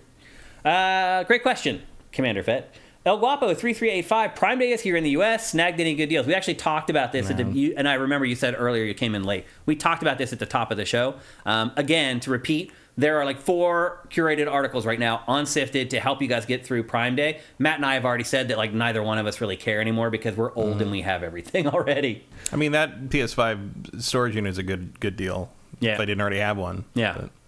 Yep. A bunch of jerks. Did either of you guys see Dial of Destiny? It's gotten a lot of hate, and I really don't get it. Saw it a couple of weeks ago and had a good time. It is getting lit up. Mm-hmm. People are saying, like, now the story is like, well, should they even make that Indiana Jones video game now because the movie did so horribly? I mean, you will have forgotten about the film. Also, the movie did fine. The problem is, it's up to like 300 million or something. That's pretty good. I mean, it's fine. The problem is they spent 300 million making it, which is insane. They spent more making that movie than the first 3 combined, even adjusted for inflation. Mm-hmm. Like, it's ridiculous. Like, I'll tell you one thing: movie studios need to rediscover the B picture. Like, I don't know if you saw that there's a trailer that went up for the new Haunted Mansion movie. Yeah. Guess how much that movie cost to make? $100 million. $147 million for that. Mm-hmm. Why in the world do you spend $147 million on a Haunted Mansion movie that's going to make 80? Yeah. Like, some things are just obvious. Like, they're talking about making Tron 3, and look, I love Tron. I'm a big fan of Tron. If you spend more than $50 million on that Tron movie, you are a moron. No, you're right, because that's all it's going to make. Yeah, like, you have to rediscover B-list budgets. And not everything needs to be a tentpole. Yeah. Anyway, I like Dial of Destiny. I thought it was pretty good. Yeah, I thought it was fine. Like, it was a entirely serviceable Indiana Jones outing. I like it better than Crystal Skull. I like it better than Temple. I never particularly liked Temple of Doom very much. But I will say this: one of the reasons that people are having trouble, with is that Phoebe Waller-Bridges plays a girl who dares to talk back to Indiana Jones and doesn't sleep with him. That's part of the problem. Is everyone's Indiana Jones has gone woke. He's like 80. Yeah. He's not sleeping with anybody, people. No. Well, he's not passing STDs around the nursing home. No, he's also divorced now. So, did he divorce his wife? At the very beginning of the movie, he's. Oh, you mean in the film? I thought you were talking about. Oh no, Harrison Ford is fine. What's his wife's name again? Calista Flockhart. Yeah, I had a Valentine's Day dinner next to him and her at his son's restaurant, Ford Filling Station in Culver City. The first year I was here for Valentine's Day, my girlfriend at the time, now my wife, came down here, and I took her out there, and we sat right next to Harrison Ford for dinner. But the 2 things I will say about Dial of Destiny is, and the 2 things that maybe people are having trouble with, just from like a film nerd snob perspective for me, is like, my favorite Indiana Jones movie is Last Crusade. I do think Raiders of the Lost Ark is probably objectively the best made film of them, but Crusade is my favorite because it's funny and Sean Connery is funny and like it plays with the ideas the best, I think, and it's literally about finding the thing that means looking for things, the Holy Grail, and at the end they ride off in the sunset, and that's the end of Indiana Jones to me. Everything like Crystal Skull, Dial of Destiny, great. But they go in the same category as like Young Indiana Jones, where it's like this is also a thing labeled Indiana Jones, but it is not the same level as the original 3, right? Mm-hmm. The thing about that, some people don't like Last Crusade, and one of the reasons they don't like it, and this is true, is Last Crusade is the first time Indiana Jones becomes an actual character, an actual person. In Raiders and Temple, he is just adventure person. He's like a superhero almost. He is just someone you can transpose yourself onto and have these adventures and do this stuff. He doesn't have an inner life, really. He doesn't have any kind of past of note outside of his relationship with Marion. There's nothing to learn about him as a person. He's just a vessel for the adventure. In Crusade, suddenly, he's got this specific relationship with his father. He has this specific past that you get the River Phoenix flashback, which, by the way, is less than half as long as the flashback that starts Dial of Destiny. Mm-hmm. And then, so he's more of an actual person, an individual character, which is harder to transpose yourself onto, which is why some people don't like that. I liked it because I like exploring the character that way. Yeah. But then because of that, and because he gets older, once you get to Crystal Skull, and especially Dial of Destiny, now the story is not about adventure guy going on adventure. It's about Indiana Jones, Henry Jones Jr., the very specific character they've turned him into, dealing with the present day situation he's in, which is that he's old. And Yeah, that was, so here's the and thing that was about there this. in Skull, and it's here in this one. It's better. Was it in Crystal Skull? Because I hated the Crystal Skull. I went to see it in the theater, and I thought it was embarrassing because they had him trying to do stunts, and he literally looked like a crotchety old man trying to jump over these boxes and crap. I'm like, I didn't think it addressed age at all, other than making him look old. Well, they do address it a little bit, but Dial of Destiny is about that. Right. Yeah, I heard that. That's why I thought it was clever. I'm like, you know what? You looked really old in the last one, and now in this one, you're actually addressing that you're old. Well, and remember that Harrison Ford is actually 10 years older than Indiana Jones is supposed to be in this movie. Yeah. But but there's an argument to be made that doing that with Indiana Jones is missing the point of Indiana Jones, because Indiana Jones is not supposed to be an interesting character. He's supposed to be a reason and an excuse to go on this adventure. Right. And if the adventure isn't interesting enough to buoy that, you lose something that is inherently the hook of Indiana Jones. And what I'm getting to for the second part here is, and Crystal Skull is not good. Crystal Skull is obviously the worst. I thought it was the worst horrible. of the. I wouldn't say it's horrible. It's just uninspired, and it feels like a bunch of old men made a movie in an air-conditioned studio. Whereas the other, like that Jeep chase in Crystal Skull, young Spielberg would have carved that road out of a jungle in Brazil and shot that whole thing with a helicopter. Right. But instead, it's all a green screen. Yeah. But like, here's the thing, and this is a film nerd thing. One of the problems I have with Dial of Destiny, and I think one of the problems a lot of people do and don't realize it because they're not thinking about cinematography and blocking very much in terms of filmmaking. They're just watching a movie, which is obviously that's how you should watch a movie. Yeah. But Steven Spielberg is one of the most talented camera work and blocking directors who's ever done the job. And as an example, first off, go look up that thing Steven Soderbergh did where he made black and white version of Raiders of the Lost Ark, and all you have to look at is the blocking and the placement and the frame. It's fascinating. Go back and look at the, if you've seen Dial of Destiny especially, go back and look at the scene in Raiders of the Lost Ark where Indiana Jones explains to the government guys what the Ark is. Mm-hmm.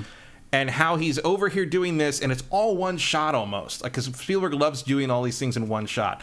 They're over here, blocked off from him and Brody by like the table they're behind, and he's explaining things. And at one point, he drops a giant old book between them on the middle of the table, and eventually, with a couple of cutaways, but eventually the shot rotates around as he shows them something, a picture of the thing in the book. As this is all exposition, this is all explaining the plot of the movie. Mm-hmm. Like, this should be boring. It's not, because Spielberg is shooting this like this, and over the course of the shot, it comes around, and all four of them are now looking at this ancient giant book. They are all literally on the same page as each other. And like, he does that in one camera move around the table, and it's all, everybody just moves into that frame and makes it happen. Contrast that with like Dial of Destiny, which is shot like a sitcom. Mm-hmm. It's just back and forth. There's no verve. There's no motion in the frame. It's not multicam. It's not. It's just shot, reverse shot. It's just and like there's a scene where Phoebe Waller-Bridges' character deciphers an ancient tablet, and she's tricking the bad guys while she's doing it, but she's walking around the interior of a boat cabin. And it's all close shots of all the different characters around, and it's all close-up inserts of like this thing she's going to use and this thing that Indy's holding for the part of the plan he catches onto, and it's all just showing you insert shots and cutaways of information as she's walking around. Spielberg would have shot that in some way where you see where everybody is in relation to each other, and you slowly. That's one of the brilliant things about Spielberg when he's at his best, and why he works so well for Indiana Jones is. You are piecing together what's happening as the characters are doing the same thing. And you're like, oh, like that's what's happening here. And there's no sense of discovery like that in the cinematography of Dial of Destiny. James Mangold is a great director. He can do, Logan is fantastic. 310 to Yuma is fantastic. Like, he's made some great films. Matt, what you're explaining here, and maybe some of you don't know it because you haven't worked in the industry, is the producer's curse, which is... Yeah.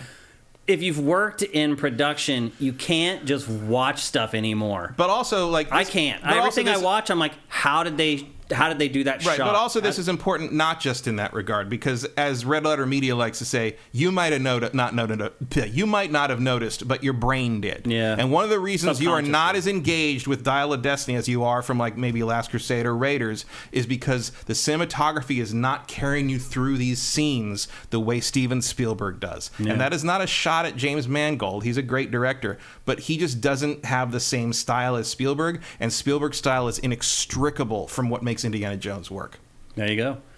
How's that for an answer? But it's fine. It's pretty good. I will say that it was too long. All the action scenes last about 2 to 3 minutes longer than they should, and I really don't foresee ever wanting to watch it again in the near future. Yeah. But I didn't hate it. I thought I liked it. It was fun. It just me. Okay. The Legacy, if I didn't thank you already for Twitch Prime, thank you. It's hard to remember exactly everybody. Cody S. Carter, I think I thanked you already, but I can't remember. AJ the Legend Watson, we'll answer one of yours. Do you think developers keep track or care about creations made with character creation tools? Would that be time well spent on other aspects? No.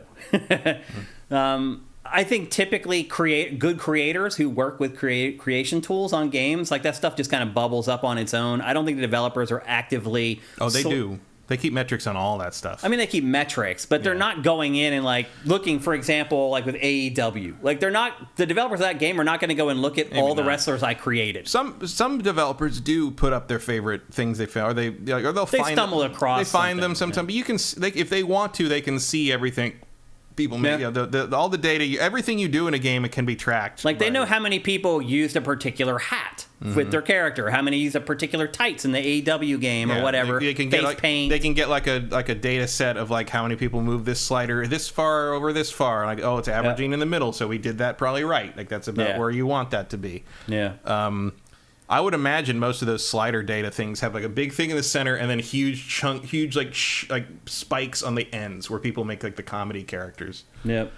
Emperor Dread, given how big Baldur's Gate 3 is going to be, how do you intend to cover it? Matt's going to cover it. I mean, Matt will be happy about that. I'll play what I can of it. I mean, that thing is huge. Yeah. Knight's Toil. Nixitois. Is that the correct way to say it? Thank you very much for all the Tier 1 subs that you just gave to our community. That is awesome. Thank you. Thank you. Thank you. Glottis21, thank you for Twitch Prime. That's awesome. Eric Carmenes, would you rather I sub on Twitch or stick to Patreon? Why not both? Well, let me do the math. Well, no, here's the thing. So on Twitch, we lose half. So Twitch keeps half of the money that you give us. Even with Twitch Prime subscriptions, it's like $5. We get $2.50. So stick to Patreon, but you can do both. You can, if you're an Amazon Prime member, you can give us a free $2.50 and do Patreon. It's totally easy. Not Sir, thank you for Twitch Prime. Cinetyke, I got Prime like only 2 months ago and switched from Twitch subscription to Prime subscription. Let's go. Awesome. Thank you, man. That's sweet. Any other questions? I think that might be it. And I think we're out of time anyway. Noxia Trinity says, thanks for the breakdown of Indy. Yeah. Matt knows his shit. That's all there is to it. If you want to know about films, he's the guy to ask. That's it for GameFace. 349. We're coming up on 350 here, Matt. It's really insane that we've done 350 episodes of this podcast. And you guys have all been here for them. It's really incredible. Like, I can't even put into words how much I appreciate you guys. We're gone for a couple weeks. We come back. You guys are waiting, and you're on the chat like it's nothing. So really appreciate it. We'll be back next Tuesday with another episode. We'll be talking about Exoprimal. Crazy dinosaur shooter from Capcom. Don't forget that that's on Game Pass, so you guys can give that a go before we talk about it on next week's episode, and we can have a symbiotic conversation about it instead of just one way. Thanks to everybody who gave us Twitch Prime. Again, we really need it, so if you're watching this on YouTube, if you're watching it or you're listening to it out on the wilds of the internet, make sure you help us out with Twitch Prime, but most importantly, head to patreon.com/sifted, that's SIFTD, where you can pledge whatever you want. Even $1 gives you access to all the premium community features on Sifted.net. So even if you pledge $1, you actually get something, and you go to Sifted, you even have like a colored nameplate for it and everything. Everything you pledge gets you something in our ecosystem. We really appreciate it.